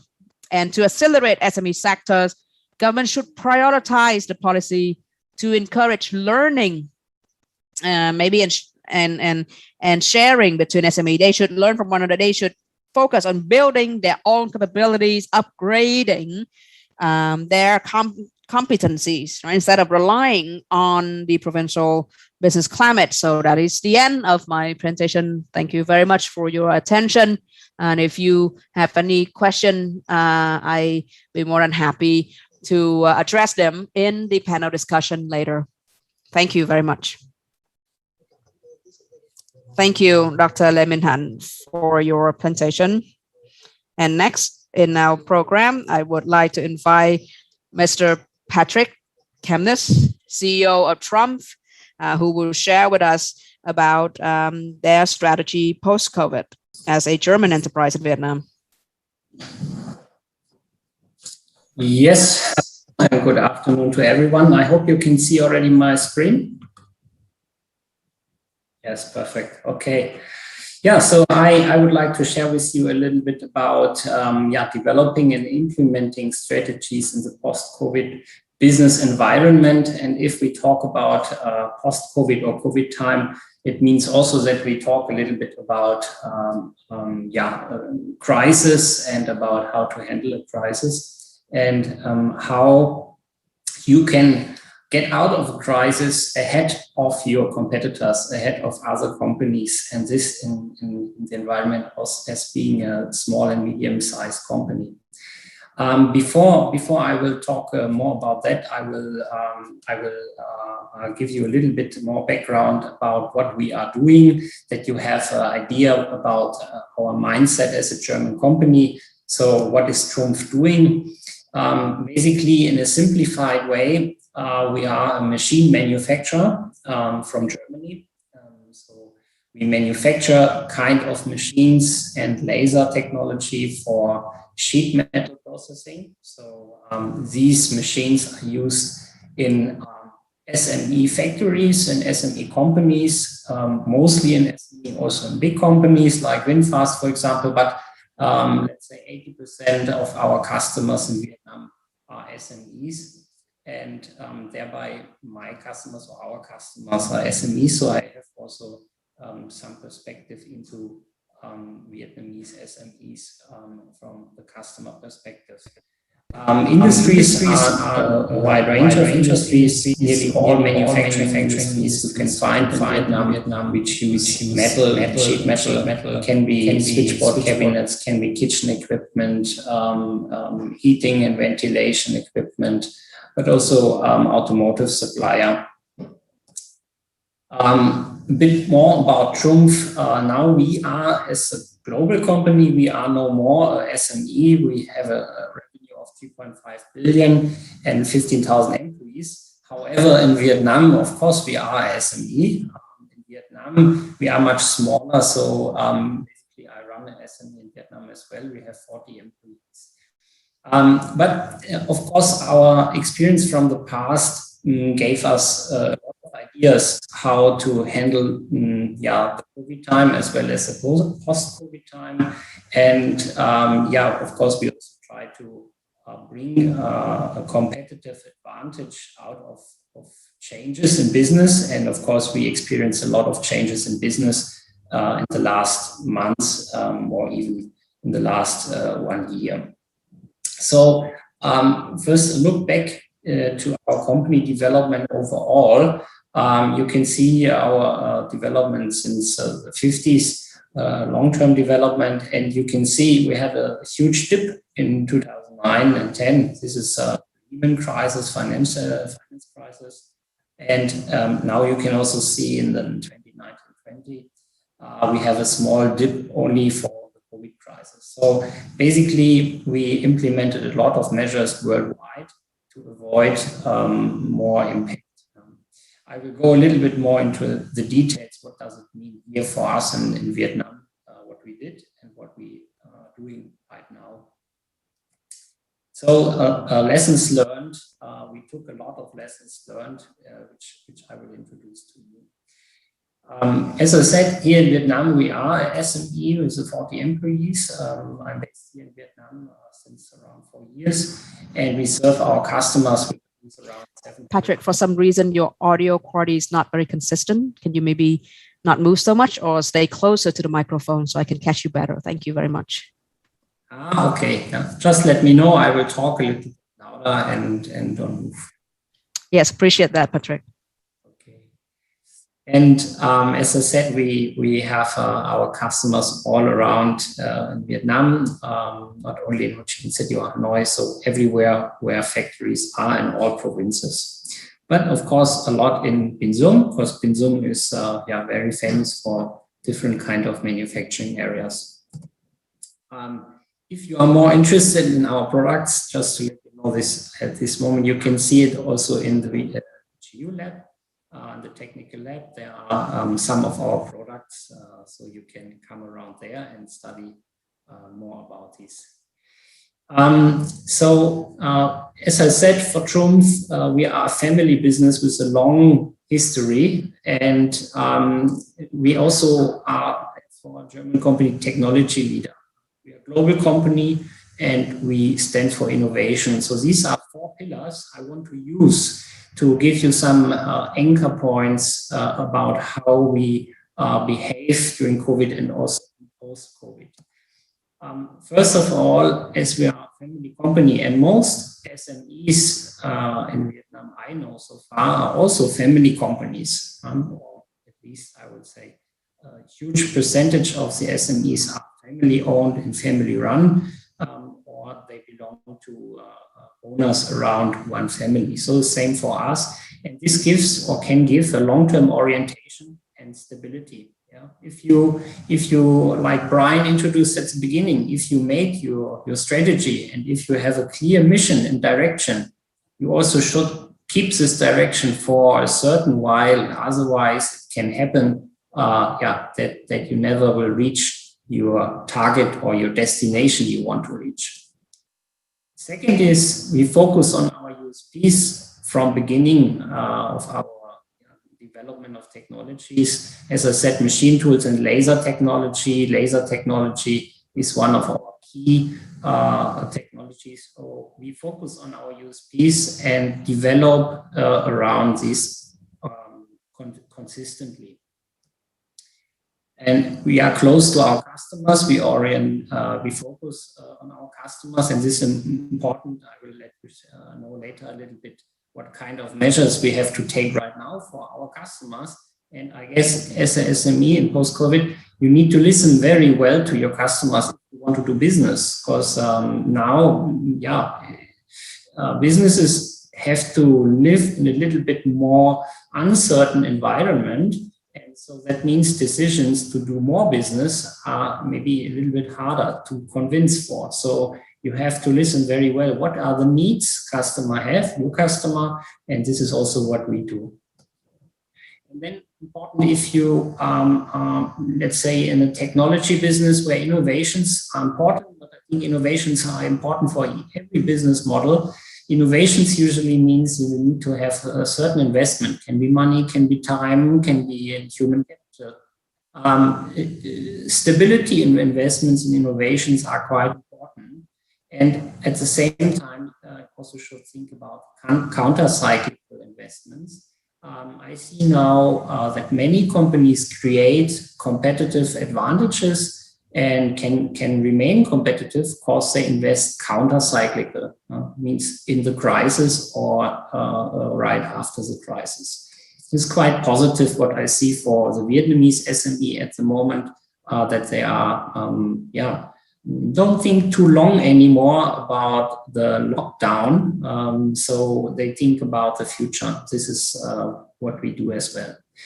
So as also Dr. Massman said, we are here in Vietnam. It's a hub for manufacturing. Many things will be manufactured in Vietnam for Vietnam, but especially for export to other countries. And this is ongoing and growing many advantages for Vietnam in this.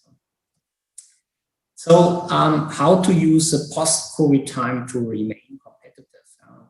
What we have done as Trumpf Vietnam, as I said, we are SME, and as this is a workshop, I will write some post-its here on the board. So I separate a little bit in the internal and external perspective. So what you can do inside your company and what you do outside your company means more to customer focus, customer oriented.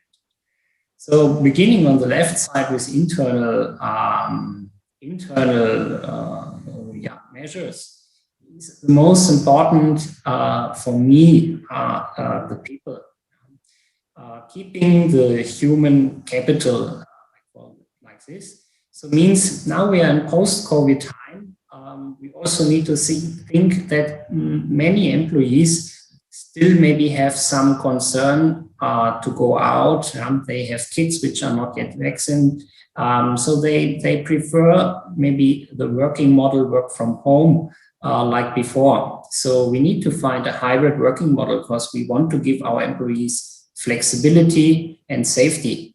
If our employees feel not well, they will not work well. So this is our mindset in that. And of course, what is also in our plan, or was in our plan, we had no headcount reduction. Of course, some companies had to do to reduce costs, like in a crisis, we need crisis management. But I think it is really important to think if the capacity costs are the right to save costs or not. We have not reduced headcount. Opposite way, we increased headcounts and hired people because we still forecasted our development after COVID. Why this is so important, and this is a big learning we had from the last financial crisis. You need to keep up and ramp up very fast after a crisis. This brings you competitive advantage. No more workers in your factory who are trained on your machines or on your equipment, or nobody can write your software code. So then you start nearly from zero. So the human capital is a very important thing, not only in manufacturing. You have your machines, you have your equipment, but finally the result depends on the people.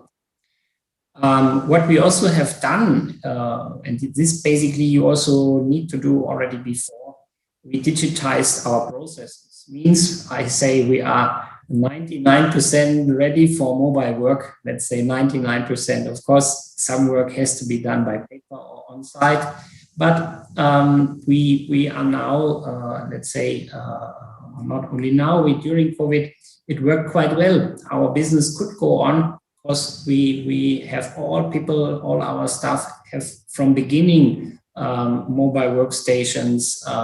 It's not necessary to stay in the office for work. So we could move our business to home. Beside of this, digital processes also help to do it quite lean and independent from the office. I already mentioned forecasting and simulations are very important. This is, of course, we are now a bigger company in Germany, in headquarters. We have a lot of support for that, but as a small and medium-sized company, it's also very important. Happy that Brian already mentioned also the KPIs and the strategy process. Very important that you make data-driven decisions for the crisis. And post-COVID now also, what is your demand? What do you expect? And how you need to grow your business? So we make data-driven decisions. We have clear KPIs and track them, and we can see what is going up and down. And you can look for many KPIs and get a feeling. Very common use KPI is not a KPI, but let's say indicator. For scenarios, you can use the PMI, Purchasing Managers Index, and basically it reflects quite well the situation. Depends on each business, can be a bit different, but I think it can help to show you also for your business some ideas where it can go to. Scenario analysis important, so you can make for yourself some ideas. It can start from very simple way to more complicated scenario analysis, Excel-based, but you can also do it quite in a simple way and can just discuss some cases, maybe in your managers group, discuss cases, what would happen if we do this or if we do that, then it's easier to make a decision based on this, let's say, discussions or even better on data. What we also did, we changed our marketing strategy internally. In July, we still plan to be at the MTA exhibition, but it was foreseeable that the exhibition will be cancelled. From beginning, for example, we made the planning process for this exhibition different. We had no sunk cost for that. So we planned the process to go to exhibition in this way that we can do it very short term. And my expectation was it will be cancelled or postponed, but at this time it was could be foreseen that COVID is too serious that they cannot do such a thing. So in this case, we also changed our planning for exhibition. And now, of course, you can relocate your marketing budget. You can think if you need to reduce costs, you need to reduce still your costs and want to have a lean structure, or you relocate to social media or webinars, online sessions. This is what we did and what we still do.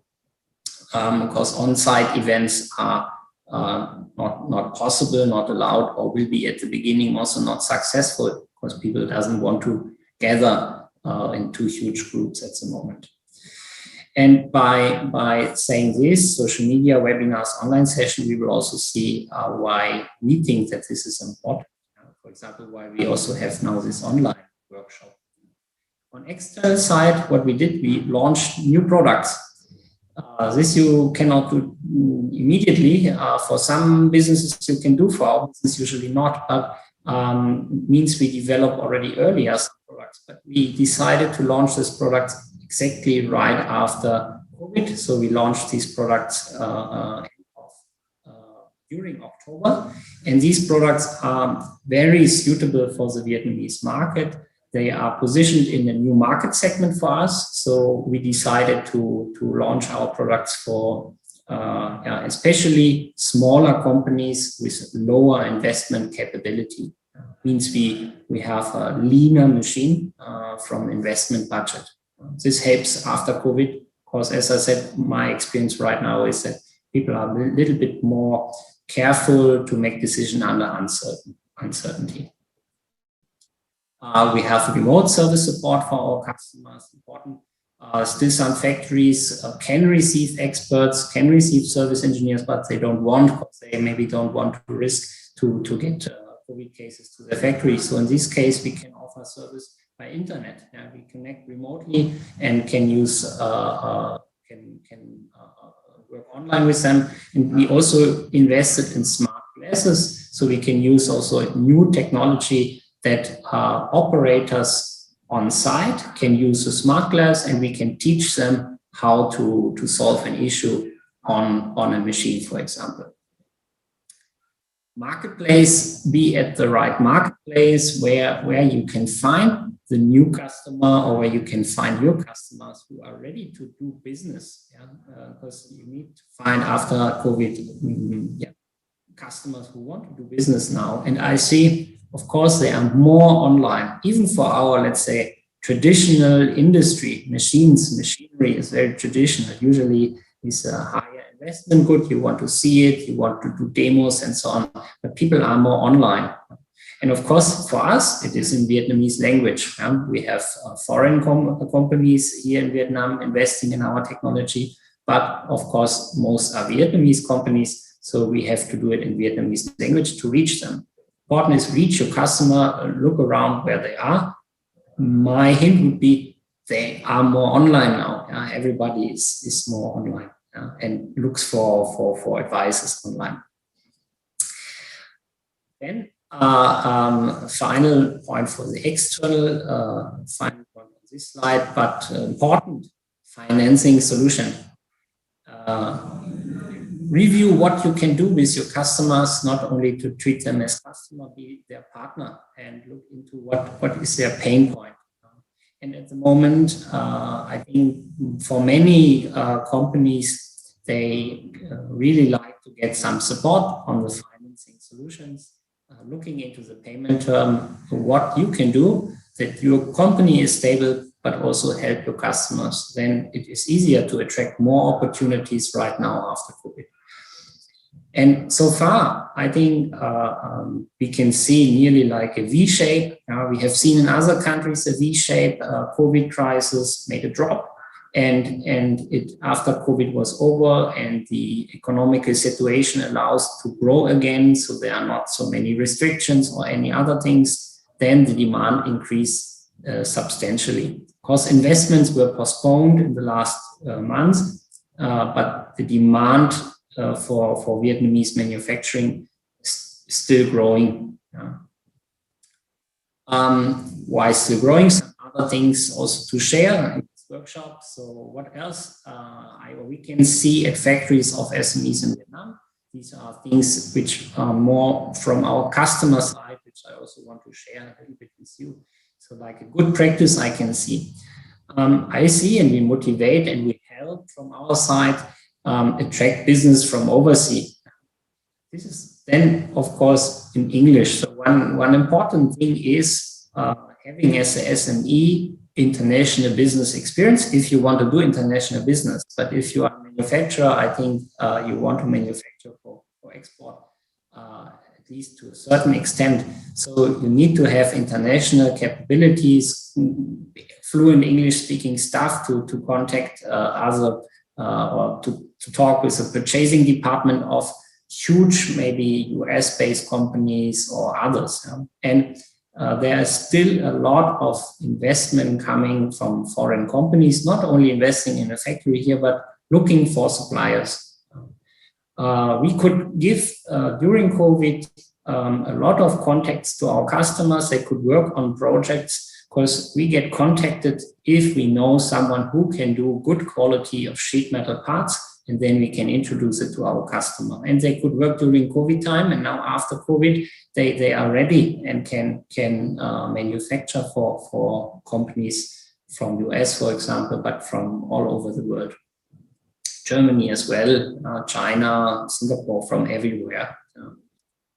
Then also important topic, especially right now, is manage the warehouse or your stock. So of course it must be balanced between working capital. So if you stock too much or you have too much raw material, you will be not able to handle your financial situations. You have too much capital in raw material. But at the same time, you must be careful of shortage of raw material because supply of raw materials are at the moment a bit stressed. The global supply chains are not perfect at the moment. So if you take more business after COVID and you have no more stock for your raw material, it will maybe take longer and you can struggle. So you must be quite careful how to handle this. So it must be on the priority list to look into supply chain. What we can see, what I already said, and we are quite happy about that, many SMEs decided to use the crisis and COVID to rethink about their strategy, how they can remain competitive, and many of them decide I need to increase my capacities because I worked on projects and I need more manufacturing capacity, more machines. And others also decide I need to renew my machines. I need to make a next step into my factory. I want to have a smart factory, and I made my plan. I have my strategy, and I invest because it's a long-term investment plan. It's not for short-term. So we see this development quite heavily at the moment. Then still what I see is that many SMEs think big. I'm quite, this is very, I would say, good and optimistic view. Of course, must handle the risk under a bit more uncertainty, what I said. The uncertainty is maybe not too huge, but we have now experienced a bit uncertain situation, how long it will last, the lockdown or the measures and so on. So I think most business people are making decisions now a little bit different. But Brian introduced this as well. You need to have a clear vision. And if you don't think big, I think to remain competitive is not will be not your result. You need to think to be ahead of your competitors. If we talk about creating opportunities, means you want to take the opportunity and not your competitor every time in competition. So that means you need to think how you can win this opportunity, or how you can be ahead to others. Yeah, then just also a little bit more visualized. What does it mean post-COVID is the way how you can change maybe your business. really happy about Brian's slide because it fit very well to what I see as well. You need to change the way you do business, or you can amend your business model. Both is very interesting for creating more opportunities. We can say, or I can say for Trumpf, we cannot change our business model so easily. We have a clear strategy and we don't want it to change it too much. We change it, yes, but in a certain way. But we cannot say today we manufacture machines and tomorrow we manufacture cars. This is basically for us not possible, or tomorrow we're doing trading only or whatever. And if I talk for Trumpf Vietnam, then our business model here is quite clear. We are selling, servicing, after selling machines, and this will be also our business model in future. But we can adapt a little bit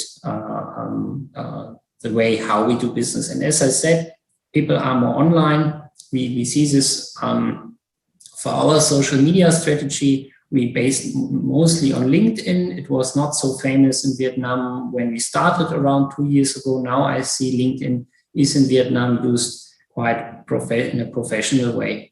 And again, also a tip for all SMEs in Vietnam, if you are not yet there, it is a good platform to do business. You can find a lot of contacts of foreign companies. If you want to attract foreign companies, purchasing and procurement departments are easy to reach.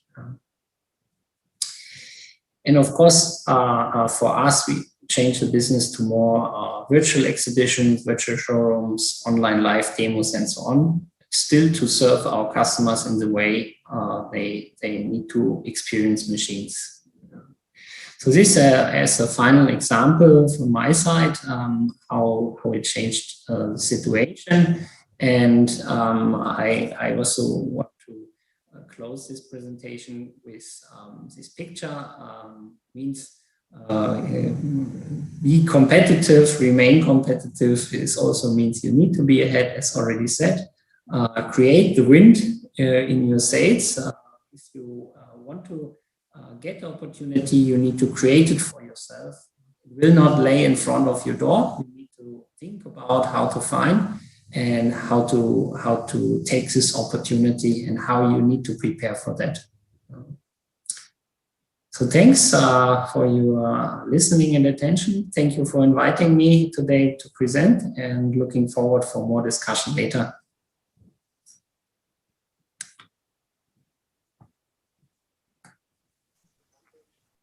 Thank you very much for your sharing, Mr. Patrick Kamnes from Trump. Very insightful messages, and I think very precious learnings. And the next presentation will cover about the BenCat model, and we're going to hear it from the ecosystem in BenCat University Town from Dr. Nguyễn Ngọc Hiếu. Dr. Hiếu, please.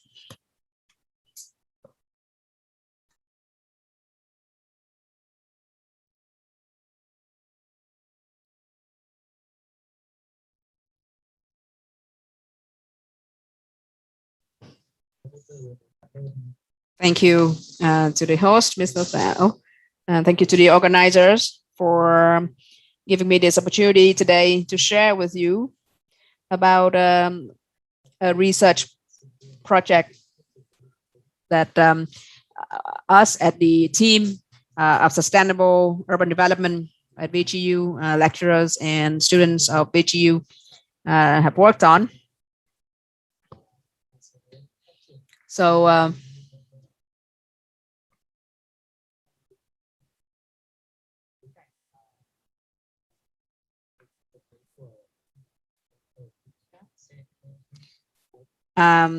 we're going to have a new VGU campus at BenCat, and we aim to build it into an ecosystem. Right? It will be the BenCat University Town ecosystem.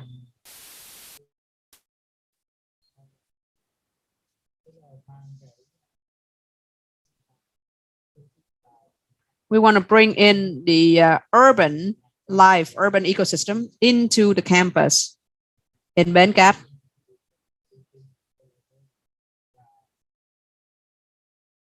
We want to make accessibility easier, and we want each components to be serviced to one another. And also we want to discuss the opportunities for SME.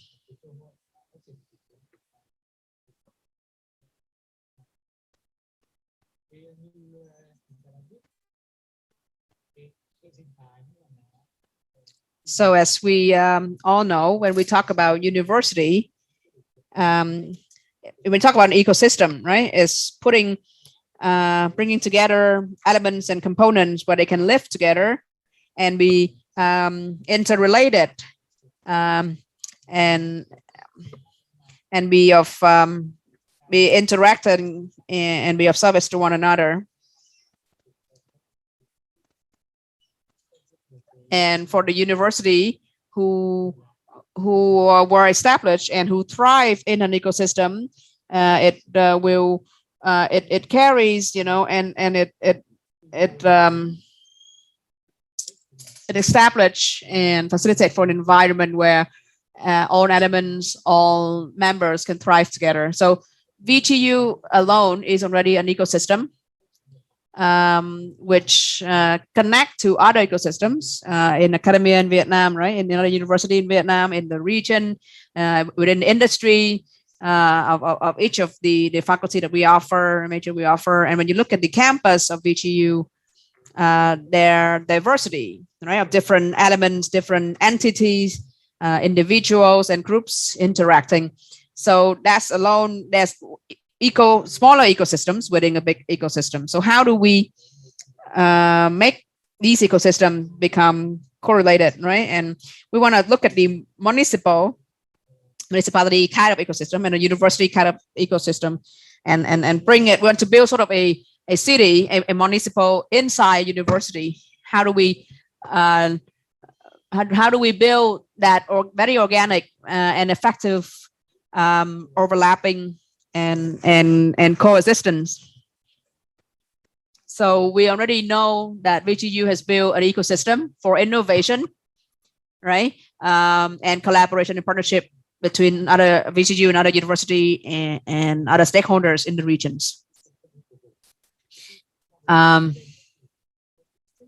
So the thing is, VGU is located in Binh Duong, right? Which is away from the Ho Chi Minh City metropolitan area. And so for VGU to thrive, we're looking at the possibility of building an ecosystem for it, building an urban ecosystem. And when you look around the VGU campus, there are very interesting development going on. However, there's now still very low connectivity between industry, you know, the labor force, and VGU as a university. So there's many residential area which have been planned, but now the construction are not quite complete, and so there are no people, there are no residents, no urbanized living in these area.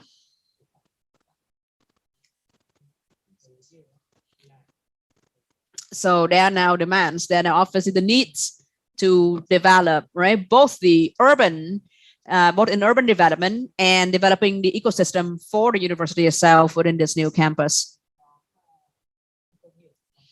When you look at the quarters within this, there's actually close proximity between VGU and industrial zones, but that alone does not indicate any obvious, any you know, guarantee connection or effective interaction. When you look deeper into services in this area, what do we have in terms of services in this area? So in order to serve the life, you know, the lifestyle of our lecturers and professors, what are the assets we have, or make sure that you know, pretty much services that serve the day-to-day life, entertainment, F&B needs, etc. Right? When you look at it as a new urban area, there's still question marks, right? Whether these are available or will be available in the near future. When I look at healthcare, restaurant, coffee shops, cinemas, banking, legal, etc., etc. But now there are opportunities, right? Because they are not available at the moment. That means opportunities. So life within campus, we try to build it as like a close knit community, right?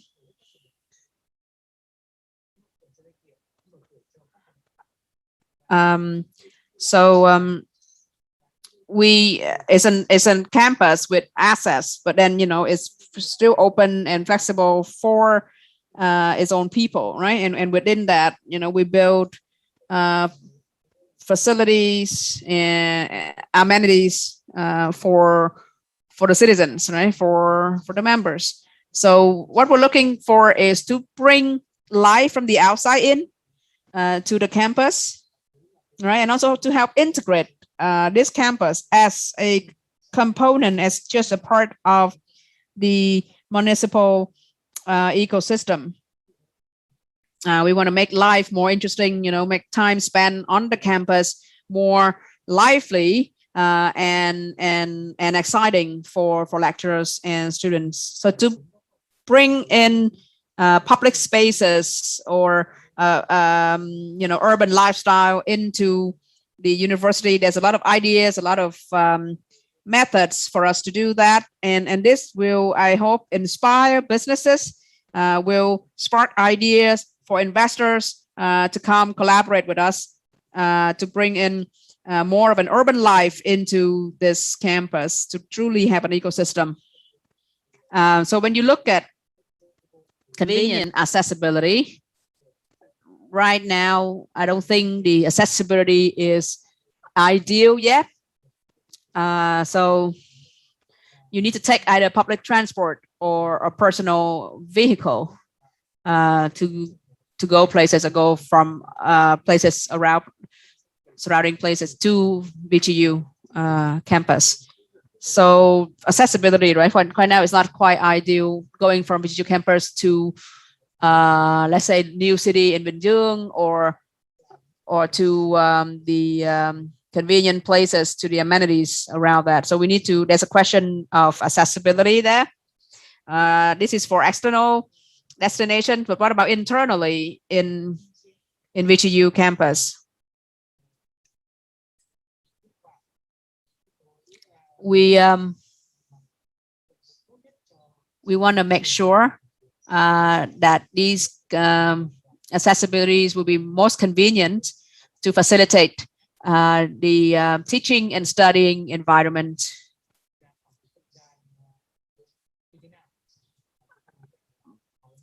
So there will be like walking areas where we roads for pedestrians and then roads for vehicles.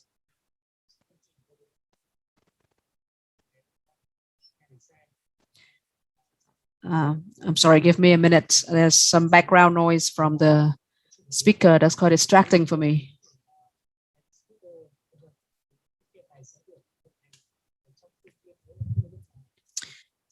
So we want these vehicles to be able to move freely on the road, the driveway that they're allowed to, and they can connect internally in the campus, and then they can also link outside.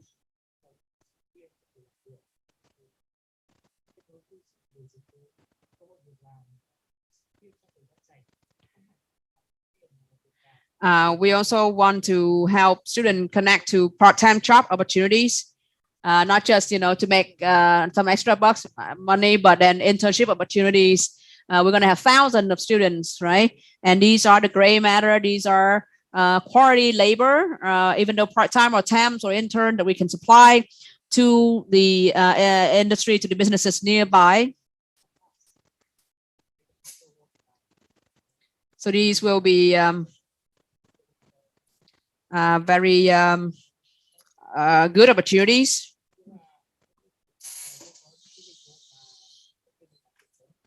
there will also be services based on traditional approach, but then we can also make room for non-traditional, right? For innovative service.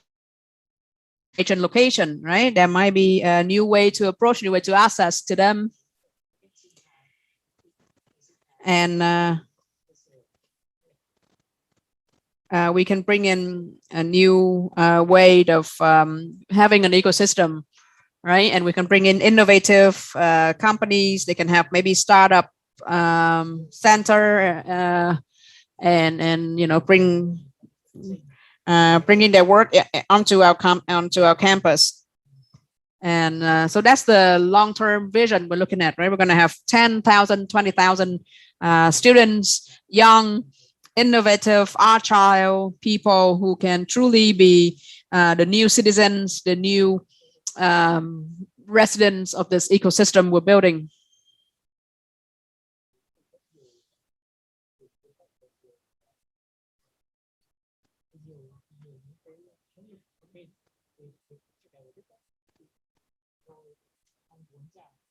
So to make this dream a reality, it will take collaboration and contribution from many stakeholders. As the host, right, at VGU, we're looking to build a what we call university, right? A real city, bringing a municipal ecosystem into our city university campus to have it to build it to become a very innovative ecosystem. So we are at the university. We're going to bring in industry. We're going to bring in community, society, and government as well. We are the one who will facilitate research, knowledge transfer, knowledge co-creation. We're going to build ourselves to be an entrepreneurial university, right? And we're going to we're hoping that we're going to bring in industry, the community, and the government, and we can be a hub. We want VGU to be an innovative hub. And connect to other stakeholders, and not just on our physical, brick and mortar space, but we will be connecting to our stakeholders virtually through many different platforms. So VGU could be like a conductor who can integrate, who can bring the stakeholders together, maybe find innovative way to work and to interact and to create values together.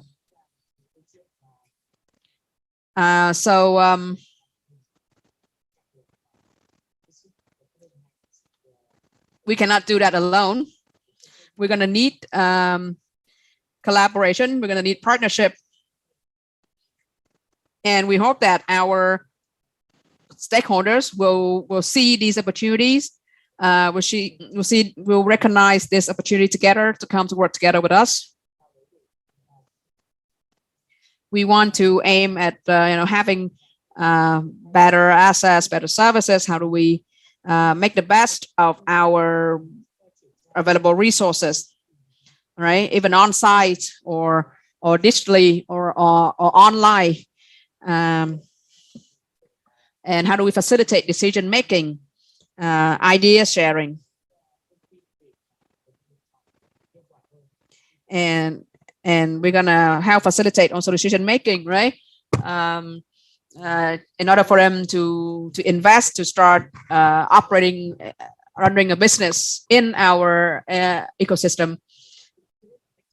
So there are challenges, but in the challenges, in the difficulties, we see opportunities, and these will be the challenges that the young generation of VGU will have to face, right? We have to confront, we have to go heads on with it, take it on, lecturers, students, and all that, if we aim to grow together, to develop together, right? And we see ourselves as elements and member of this ecosystem. That's why I separate the word here, right? University. We're a university, and they're the word city in university, right? How do we build a city in our VGU campus? And I hope that this vision will be a reality in the very near future. And we need to start. We need to start right away. We cannot just keep dreaming, and we want to start working on it. Thank you very much for your attention. Thank you very much for the presentation of Dr. Nguyễn Ngọc Hiếu. And we're going to get to the last presentation of the workshop today. So we're going to hear from the next speaker, Dr. Thomas Goddard. Hello. Yeah, thank you for inviting me for this workshop. I'm very proud to present today. I would like to ask Dr. Hill if he can maybe just stop presenting so that I can share my slides.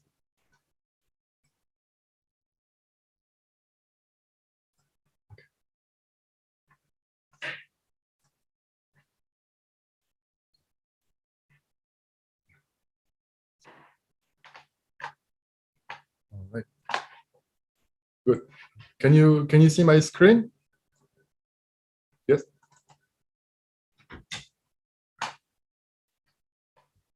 Hello. Can you see my screen? Yeah. Okay. Thanks. Yeah. All right. Okay, so yeah, my name is Thomas Goddard. I am currently the director of the Industry Relation and Technology Transfer Center at the Vietnamese-German University since 2019. And today I would like to discuss about the university industry collaboration framework. So after hearing the presentation from our guests, we talk about a lot about how can university work together with industry, especially SME and the government together in order to increase then competitiveness, but also to focus on innovation and entrepreneurship. So this concept of innovation will be the guiding principle in my presentation. So very often when we talk about innovation, we refer to the triple helix model, which is used to describe synergies between key actors. So the three actors, the most important actors in these models are government, so for the power to regulate the market, the industry for producing commercial goods and services, but also the academia to develop basic research, provide education to individuals so that they can perform well into their jobs. So we can use this model to understand what are the different levels of efficiency of university industry collaboration framework. So the first model I would like to show you is the silo model. So the silo model is mostly observed in and the industry are working in silos. They have their own initiatives that they try to develop, but without sufficiently integrating the other actors. Therefore, we have normally low result and low trust between actors, and this is difficult to implement efficient actions. So the second model is called the push-pull model, typical for middle-income countries where the industry takes the driving force of innovation and expect the support from the two spheres, the government and the academia.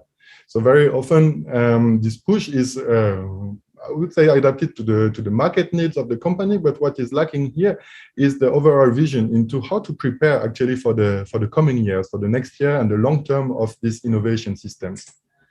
And this is where I'm coming to the third model, so the most efficient to my opinion, for hybrid structures. So this is where actually the three actors, so government, academia, and industry are actually working together, where they could take a role, the lead role alternatively. Sometimes it can be the government, sometimes academia, sometimes industry, therefore also representing the more close vision of the reality, both on the short term, but also on the long term, and also developing trust between these actors. So therefore, I would like now to give you the example of Germany. So, we are the Vietnamese-German University, and we try to inspire into how we can benefit from the success from Germany in order to improve then the outputs of the Vietnamese-German University in Vietnam. So in Germany, the innovation system is very strongly supported by one public organization named the Fraunhofer and Industry. So their role is to ensure that they will pick up the research from academia side that will be the most relevant for companies, and also try to present it to the companies for them to have an easier access to it, and therefore encouraging the adoption speed. So you can see here in this slide, they are very successful in Germany. Today, in 2018, they developed to almost 30,000 people working in 74 institutes and research units all over Germany. And what is also quite interesting to see is that considering the contract research, only 30% of their budget is guaranteed by the government, whereas 70% is contributed by contracts either directly from the industry or public contracts which are competitively based. So they really should work to ensure that their results are up to date and significant in order to get their funding. So just this slide is to explain. So in Germany, the universities are publicly funded, and they are working then afterwards with the Fraunhofer Institute, as you can see, as a knowledge exchange in order for the Fraunhofer Institute to thrive and to support the companies. So I would like to show you here the one vision of their activity. So they're calling the expertise pools. This is from the point of view of the innovator, or like the academia, for example, they need to have a common framework to work together. So here is from the point of view of the theory. So what can be the right way to group the universities together in order to best exchange the best practices and to direct their innovation efforts. So you can see here that's the groups, the 8 groups that were decided for that. What is quite interesting is that they also have another way to present the innovation potential is from the point of view of the industry. So the Fraunhofer Institute also have then the so-called customer access, where they dedicate a unit to discuss with key industry groups in the country. So in Vietnam, the Vietnamese German University has been placed in the province of Binh Duong. And it's a very interesting also place to see an illustration of the triple helix. The Binh Duong region would like to develop a new city, the Binh Duong New Cities, and it's one of the most advanced projects in Vietnam based on the triple helix model, where all forces want to converge in order to create our environment of tomorrow. So you can see here the academia is in charge of developing new curriculum, basic and applied research, the balance between engineering, science, and practice. The government is supporting industry and university needs, and also the startup and innovation. And the industry is bringing their practical contribution into what are the real problems, what are their expectations today, and how can we transfer actually this technology from one actor to the other, for example, academia to industry. So we had the presentation of Dr. Hill, who mentioned we would like to use then this great new campus that we have in Binh Duong in order to instantiate and to allow then this exchange in the triple helix model to take place.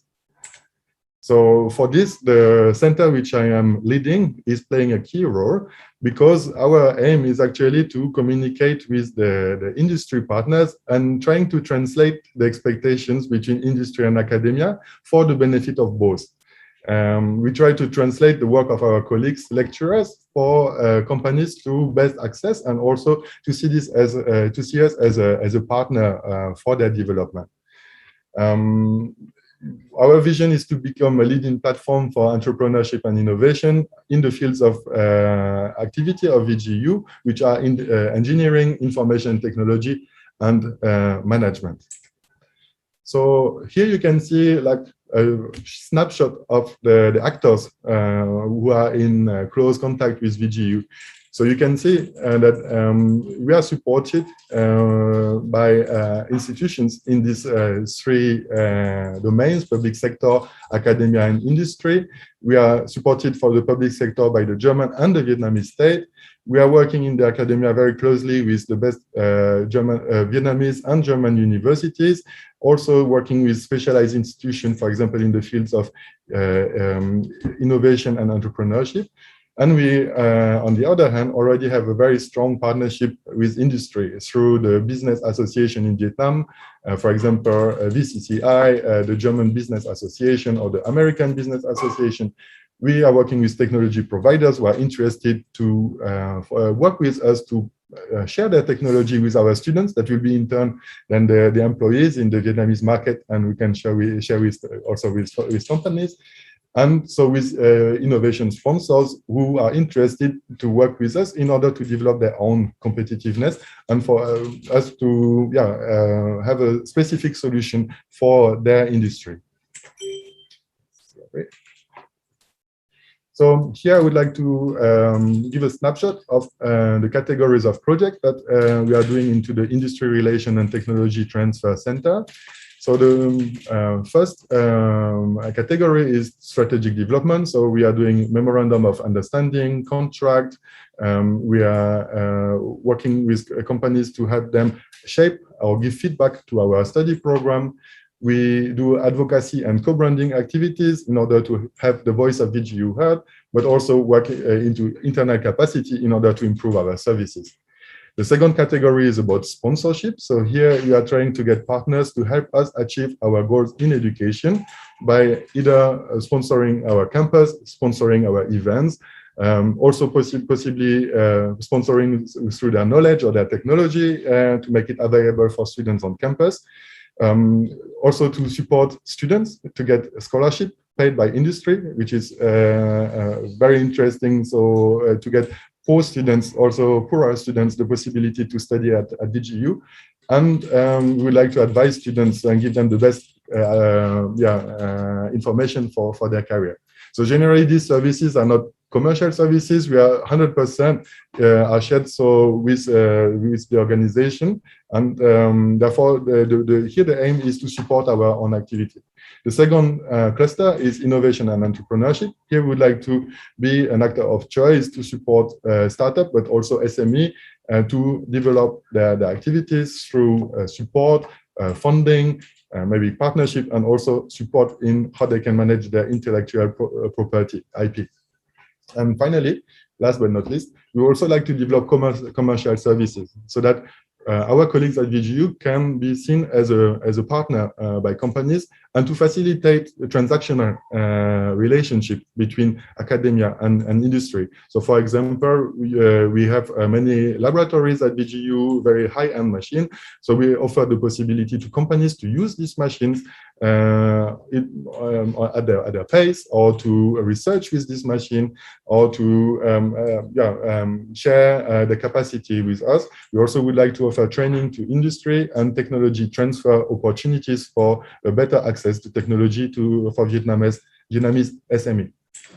So just no illustration. So you can see here the sponsorship activity. We have scholarship promotion event. We organize career week, career days for companies to meet students and recruit them. We organize off-campus activities such as factory visit. As Patrick Chemnitz mentioned, so we also organize joint events. So here is the case of the German Tech Day, where the company Trumpf and Messer have came to VGU to showcase the machine, but also where our students can use their machine. So and the target was SMEs from Binh Duong and Ho Chi Minh City. So the second cluster of activities, so the Center of Entrepreneurship and Innovation, is a project that we would like to have on the new campus, offering co-working space to newer companies who may need flexibility. We would like to offer incubation and accelerator programs, soft skill training, technology training, also organize competition, exhibition, and networking events. access to funding, IP management, and also a case of test bedding. So to translate somehow the technology for the sake of companies in using applications that are relevant for their business field. So example of activities that we have done already is the business challenge from the German Business Association. For 2 years already, we are organizing this competition to offer funding for very good and promising business ideas. We also did this in partnership with the University of Leipzig as the Best Innovators Award from 2013 to 2017. And we also organized more technologically based competition. For example, the Tikun Olam Makers Vietnam 2016, where students and young manager in the company design solutions for children with disabilities in Vietnam. So here you can see the fields in which VGU invested the machinery in our laboratory. So we are we have a broad array of technology in the field of electrical engineering, sustainable production, smart urban system, but also information technology. So as a conclusion, so yeah, I try to show you in my presentation today that we are in touch with the Vietnamese German University, with one of the most successful innovators in the world, so Germany, and their potential is largely due because there is a high trust actually between actors, between academia, government, and industry, and because they are able to work together, then they are able to achieve substantial results. Our advantage is also to work in Binh Duong, in the Binh Duong new city, because it's one of the largest initiatives for this type of process in Vietnam, and therefore I think this is the right place to be. So our university is dedicated to support technology transfer, entrepreneurship through the exchange of best practices, also as mentioned by Dr. Hiu. So basically we just now need to make the ends meet and create a strong connection between VGU and SME in order to increase and reinforce the efficiency of our activities together. I am very happy to discuss with you into ways to reach this contact, and I am and therefore so I hope that we can have fruitful results very soon at the new campus of VGU in Binh Duong. Thank you very much for your attention.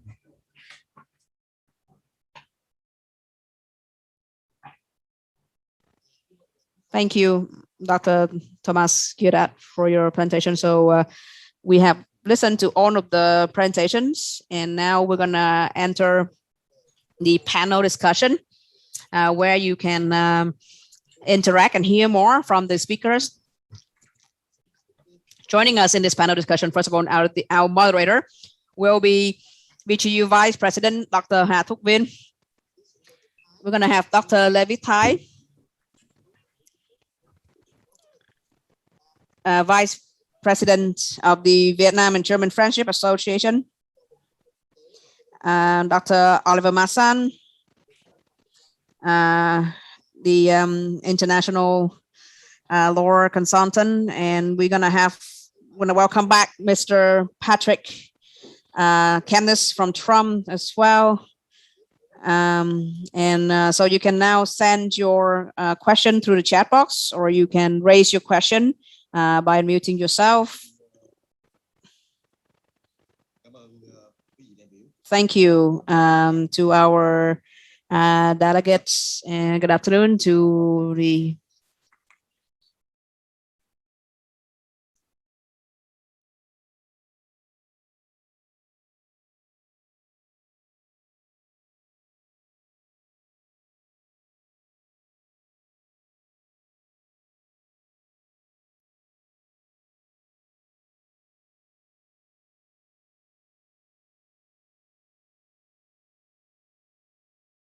discussions. And now we have three very experienced in the sense of in the areas of the legal system, international legal, particularly understanding the legal between Vietnam and Europe being country and Europe being as the whole, and also one of very experienced CEO from Trump's, one of the leading technology company in Germany, and they have the company here in Vietnam. So we would like very much to open for our participants, those who want to have the questions and in the concerns area. And I think our panelists here would have to answer all interesting concerns questions. So could you please? Thank you. Cảm ơn anh rất nhiều. Anh Vinh ơi. Chào anh Oliver. Có khỏe không? Khỏe ạ. Tuyệt vời. Ok, mình tiếp tục bây giờ. Vâng. Tôi xin tôi có thể bắt đầu được.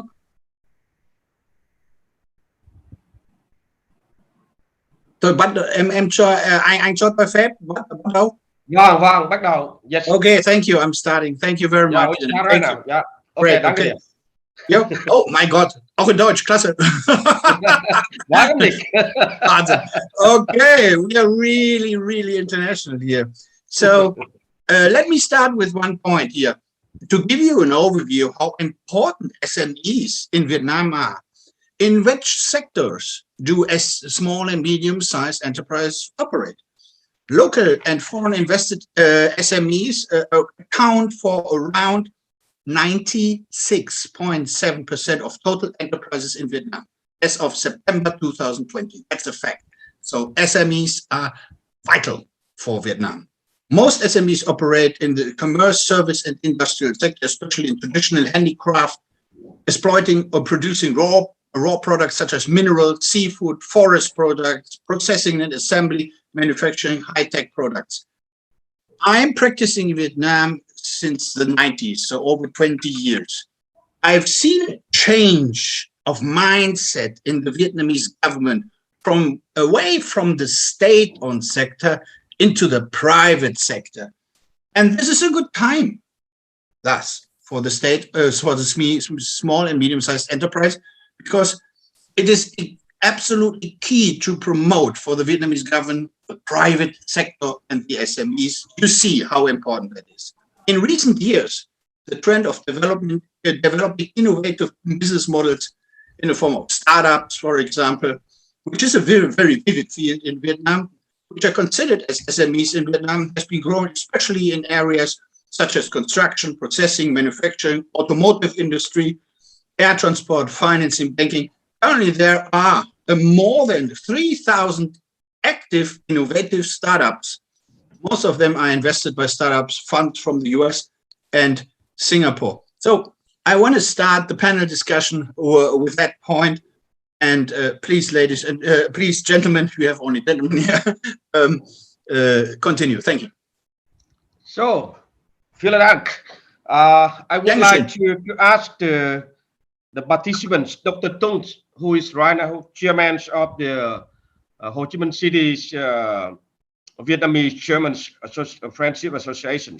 He just he want to have some questions and concerns related to the panelists today. So, Dr. Tung, please. Dr. Tung, please. Okay. Just okay. Good. Please. Xin chào tất cả các vị đại biểu. Tôi tên là Tuấn và đến từ thành phố Hồ Chí Minh và hiện tôi là chủ tịch Hội hữu nghị Việt Đức thành phố Hồ Chí Minh. Germany Friendship Association in Ho Chi Minh City. So personally, for me, it has been a very interesting session, right? And I have listened closely to 6 presentations. So listening to them one by one, when you look at the topics alone, you might not see how they, how they relate it, how they can connect. But when I get to the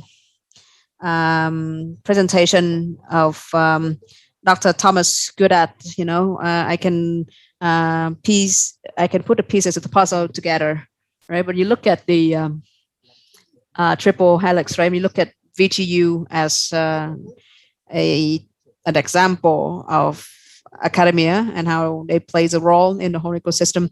So as a public university, right, we can see that VTU is being very innovative. And even though we're nowhere near having, the vision of VTU realized yet, but I think VTU is setting a really good example for other universities in Vietnam. And I also see the connection between the presentation of Dr. Thomas Goddard and Dr. Nguyễn Ngọc Hiếu. So I think the direction of VTU is very interesting because you also aim at providing training, right? Micro degrees to the industries and facilitating an environment, a space for industries, for enterprises to come in and collaborate and work with VTU. So I've been working with German enterprises for many years, and I have organized before training programs for German enterprises in collaboration with the Ho Chi Minh City University of Technical Education, right? And I have a chance to visit the Vietnamese French University in Hanoi. However, I don't think they have quite achieved or have things figured out as well as VTU. I also want to give a little input and discuss the presentation of Dr. Lemenhans, right? So the findings from your research that SMEs in Vietnam have not really, learned from one another or make the best of each other's learning yet. So I think for the next workshop or seminars, if the COVID situation is better, maybe we should have in-person seminars where we talk about how do SMEs learn from one another or leverage, each other capabilities to thrive together. So in the Vietnam-Germany Friendship Association, we have established a little society within the association. So we have what we call the Saigon Entrepreneurs Club, right? So we would love to connect our members of that club with the German enterprises in Vietnam, and how do we, can learn from one another, can help each other develop our capabilities. So if VTU could be, the connector, right? If VTU could be a hub to bring us together, and if we can expand this, we can reach out to other enterprises in other parts of Vietnam, then I think that would be something really great that we can do together. And VTU could be the leader in this. VTU could be the key coordinator of this. So yeah, within the time frame, that's the input. That's the some of the ideas and suggestions I'd like to make. Thank you to our counterpart, the Vietnam-Germany Friendship Association in Binh Duong, VTU, and the organizers. Thank you for organizing this very interesting workshop. I was very intrigued, and I have recommended this event to more than 10 of my colleagues and friends.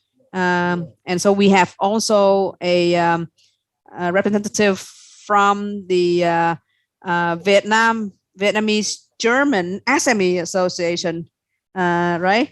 And he was with us only briefly in the beginning because he had another meeting at 4 p.m. today, but he was very looking forward to having similar events like this. Thank you, Dr. Tuấn, for your input. Do we have any other input from the floor? Yes.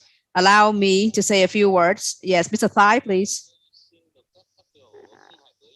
Well, I like to speak to you all, not as the role of the Vice President of the Vietnam-Germany Friendship Association, but I want to just, I just want to speak, from the perspective of a stakeholder, right? Of someone who's been working with SME, Vietnamese and even, German SMEs in Vietnam for the past 30 years. So I've been an advocate for SME, for private enterprises since 30 years ago. And if you look at 30 years ago, right, the government and people don't really look at SMEs with goodwill, right? With a really good mindset at all. So I think the term SME was born because Vietnam was actually reluctant to call these enterprise private sectors, right? So instead of calling private, because it's caused such a discrimination versus state businesses, we came up with the term small and medium enterprises, right? So I mean, a little of a landscape back there. But nowadays, you know, there's just been so much of support and more advocates for SME and more recognition for SMEs, right? And I think we can, from this workshop, you know, there's messages that we're sending out there. We're sending messages to the government, to the industry, and to other universities. And I think the first message is to the government, right? When you look at our research and the reports here, and there have been a lot of direct report and research done on SME, right? But from my perspective, I'm looking at how do we facilitate a very healthy and motivating competitive environment for SMEs. But in Vietnam, now there's two issues, there's two problems we need to look at. First of all, discrimination is still there. There's still discrimination, right, between private and public and state companies. There's still, the discrimination is still happening, and that is causing constraints and barriers. Another thing is, monopoly and state company gaining exclusivity over the market. They are dominating many sectors, right, in the economy, and they're leaving little chances for SMEs, and that's discouraging SME from investing, from building the capacity to compete better. And I think there's still a lot of room for improvement in terms of provincial policies to improve the business climate. A lot of provinces are still focusing so much on their administrative reform, right? Everyone's looking at simplifying, making their administration processes more lean and all that, but that's not enough, right? That's your own operation. What about what you're doing for businesses? And I would actually love to put my inputs in writings, to make it official, where we can make our voices heard. And I hope that the rest of you, the delegates here, the speakers and experts here, through this workshop, we should come together and maybe send out our messages and our recommendation, right? And I've been familiar, and I've heard a lot about FNF, right? And I appreciate so much your support, and I hope that you'll continue to collaborate, to lend support, to sponsor for workshops like today. And we need to reach out to more people. We have just now more than 60 delegates, and I think now there's still more than 50 people with us, right? And I think the topic's very interesting. And yes, I know we don't have much time, so that's I just want to briefly share some of my input. Thank you, Mr. Thai. Very important input from you, and I hope that we continue to gather such valuable input like that. And based on your suggestion and input, we're gonna put together, right? Maybe just a bulletin, a brief report, right? Maybe a one-page bulletin, and through the channel of the Binh Duong Province Friendship Associations, right? And then that's the channel that we can reach the government and the stakeholders. And I think here we have a very important speaker and stakeholder, who is Mr. Patrick, and he's the he's in the management of Trump Vietnam, and they were built from an SME, right, a family business. So let's hear more from Patrick throughout the history of development of Trump. Can you just share a little more of your own experience, right? Any key lessons, any key pointers? How do we keep our competitiveness? How do we remain competitive as an SME? How do we remain agile and competitive, to stay flexible, to take on challenges, to stay resilient, perseverant through a pandemic, through crisis and all that. And I want to refer to. So if you could, in a few minutes, share some of the key lessons, some of the key advices you would give to SME to survive crisis. Yes, of course. Thank you for this question. Basically, you already gave also one answer. Yeah, you said you need to find the right niche or the right market segment where you can be successful.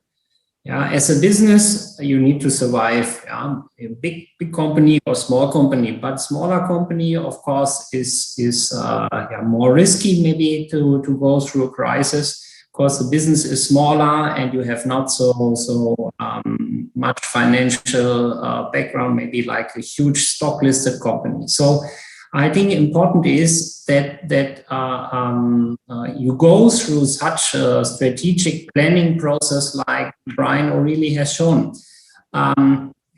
What I can see is sometimes maybe you have an idea for business, you have a good technology or you have an innovation. But this is not enough. You also need to think about how to run the business stable. So if there is maybe a good idea about the technology, you also need to add on the other things. So maybe you need to have other people to give you these additional let's say, capabilities. This is just a general comment. And then for Trumpf, as I have shown, we have a very, very long history. But one key pillar is still after nearly 100 years, we belong to one family, and one family holds all the shares. And this is for us a very important thing, why we also show it in our company presentation. We live some certain values, and we stand for these values, how we do business, how we treat our customers, and how we work with our customers. It's also very important that we say we are independent. We don't need to do the business how some other shareholders want to do and go into a direction. We can follow the direction and the plan of the family, and the family can decide this direction also for investments in new technologies. And what basically is maybe one key point for our success is the innovation, permanently innovate new products. I have just shown it very quickly, but we invest every year 10% of our revenue in new technologies. It's very high amount. Total amount is nearly 400 million euros every year. But it is also a high percentage if we compare this to our peer group, to our competitors. Our competitors only invest maybe 2 or 3%. So they are not able to do the same what we are able to do on the technology level. So this is why our products can be ahead. And we also invest every year in new directions of our business. We are famous for machinery, for laser technology. Now we invest already in quantum technology. Yeah, it's a new, let's say, who's studying about the technology and follows a little bit the quantum computer and so on. It is for us also the next step where we see it will be a future growth field for us. A few years ago, we innovated the EUV, extreme ultraviolet business. It's a special wavelengths, let's say, of light, of a laser. And this technology we developed for a new step in manufacturing of semiconductors. So basically, the customer of our customers are the Intels and so on. And the EUV technology made it possible to manufacture, to say it simple, more capacity on one chip. And this we need to be faster and faster in computing and so on. And this is what we need every day in our new technology like smartphone, computers and so on. So what Trump is doing, and this is a mindset now with many people all over the world, but at the beginning with only a few people, but is sticking to innovations. You can find for SME, must be not the technology. You can have other USPs, but you need to find the USP which you want to grow for more business. It can be in other businesses, also in service. If you only do service business, of course you need to have your USP. You're the fastest one, you're the best one, or whatever. But you need to think what also protects my business in a crisis. That I'm still having business. And then my last comment, of course, we talk about crisis and COVID. You need to be able to change things, to be flexible enough. If the business model is not flexible enough, it can be destroyed in a crisis. Yes. So if you not take early enough some measures, cost reduction or flexibility measures that you change things in your organization, then the risk increase as long as the crisis is. But this is important crisis management. If you see you cannot do it, then you need to ask someone for help who is a good crisis manager. Then he can run your business through crisis. Also, again, you need to see what are your strengths and weaknesses. If you see this is not, you have the weakness in your company that you don't have this capability, look for that. Like Dr. Massman said, if you have concern about legal side, you need to ask someone who has legal expertise. This is important, not to say I go through this alone. Being alone is not a good situation. More and more also partnering is a trendy word, but you need to partner with other companies, especially as SMEs. Partnering is important. You can do it in an association, in a club, or partnering with the university. We are also partnering with VGU. You are in an ecosystem as shown. And this, I think, these are some topics I can bring into the discussion.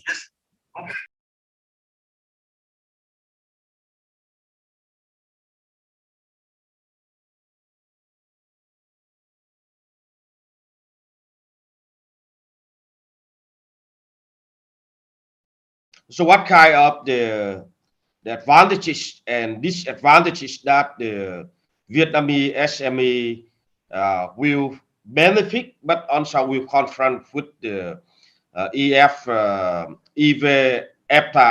agreement, and then can you just answer the question by question? Otherwise, I forget.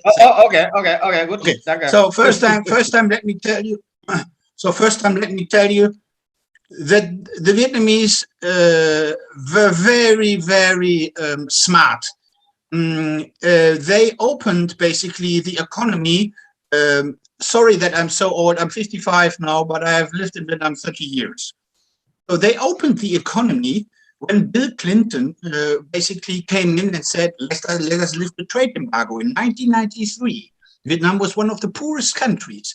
There was no SME. There were only state-owned enterprises. Then in 1998, I helped to negotiate the BTA, the Bilateral Trade Agreement, with Clinton, which is still in effect one of the best bilateral trade agreements. Let me give you the numbers for the SME sector.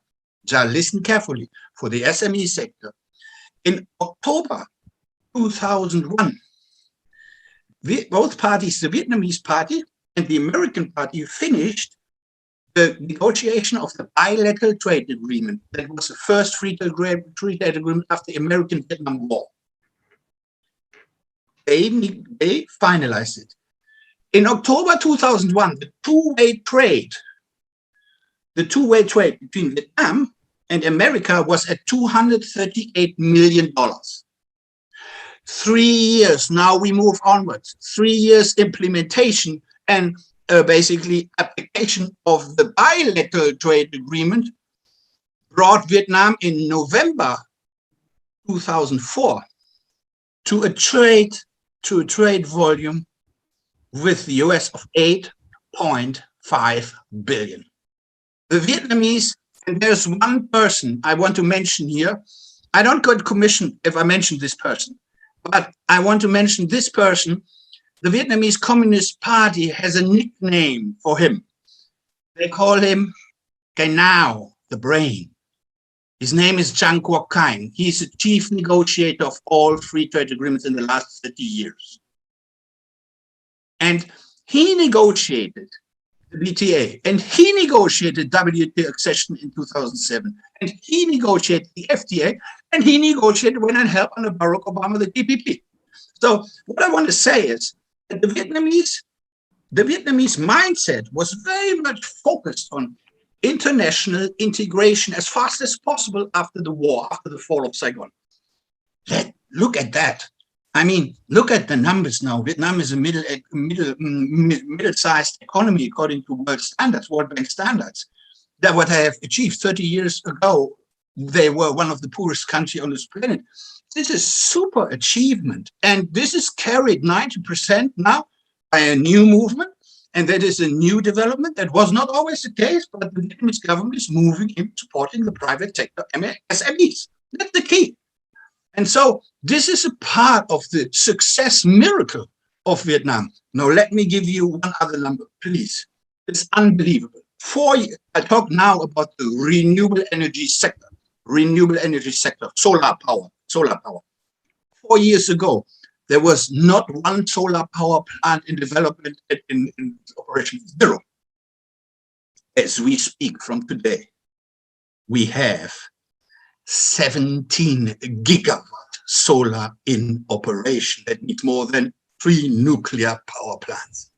If the Vietnamese want to move, they move. If they want to get it done, they get it done. 6 years ago, I got a request from Infast, from Binh Duong, and basically now they have an automobile production. Southeast Asia, no other country in Southeast Asia have made it that way, that smart, fast. No. So no, it's a fact. Vietnam, it's a fact. And let me give you these facts. And another point is, I'm very, very sad about this.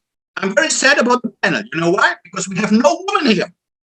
Women power in Vietnam. 30% of all top manager positions, CEO positions in Vietnam are run by women.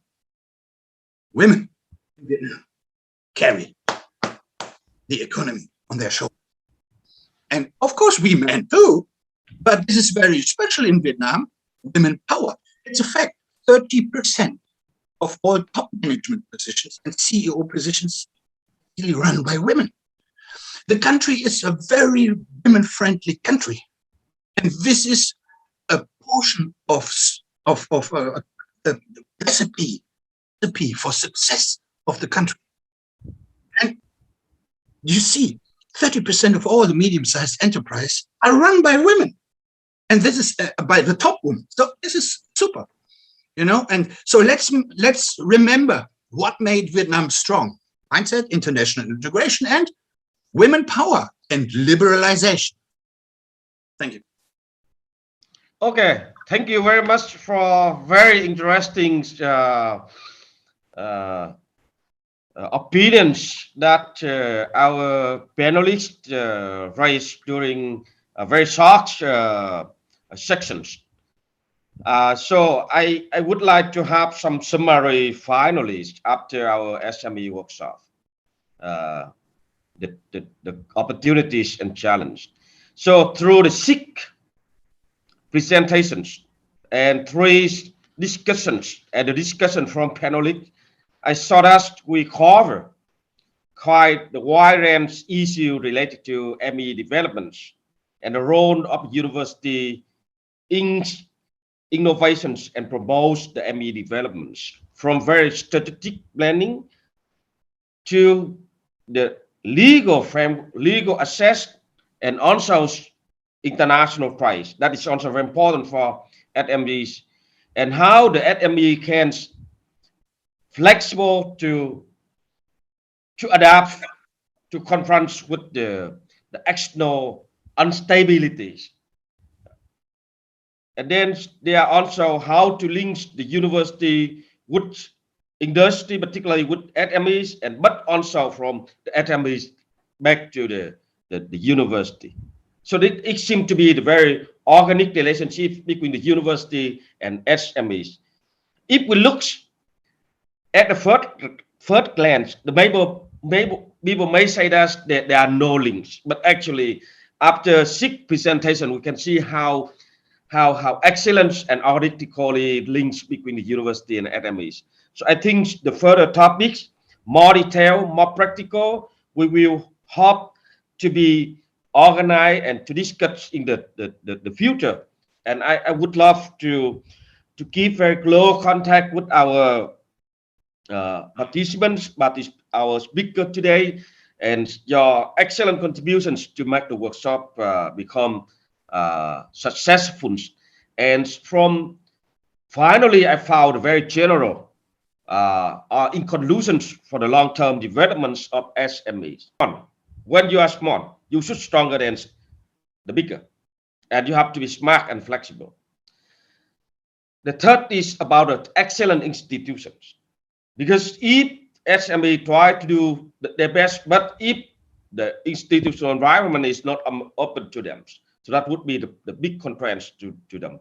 And then here's how to recognize the gender roles, and particularly the gender empowerment, in order to make the woman more power in not only family sector, but also in economic and political sector. So that is what I can learn from the discussion today.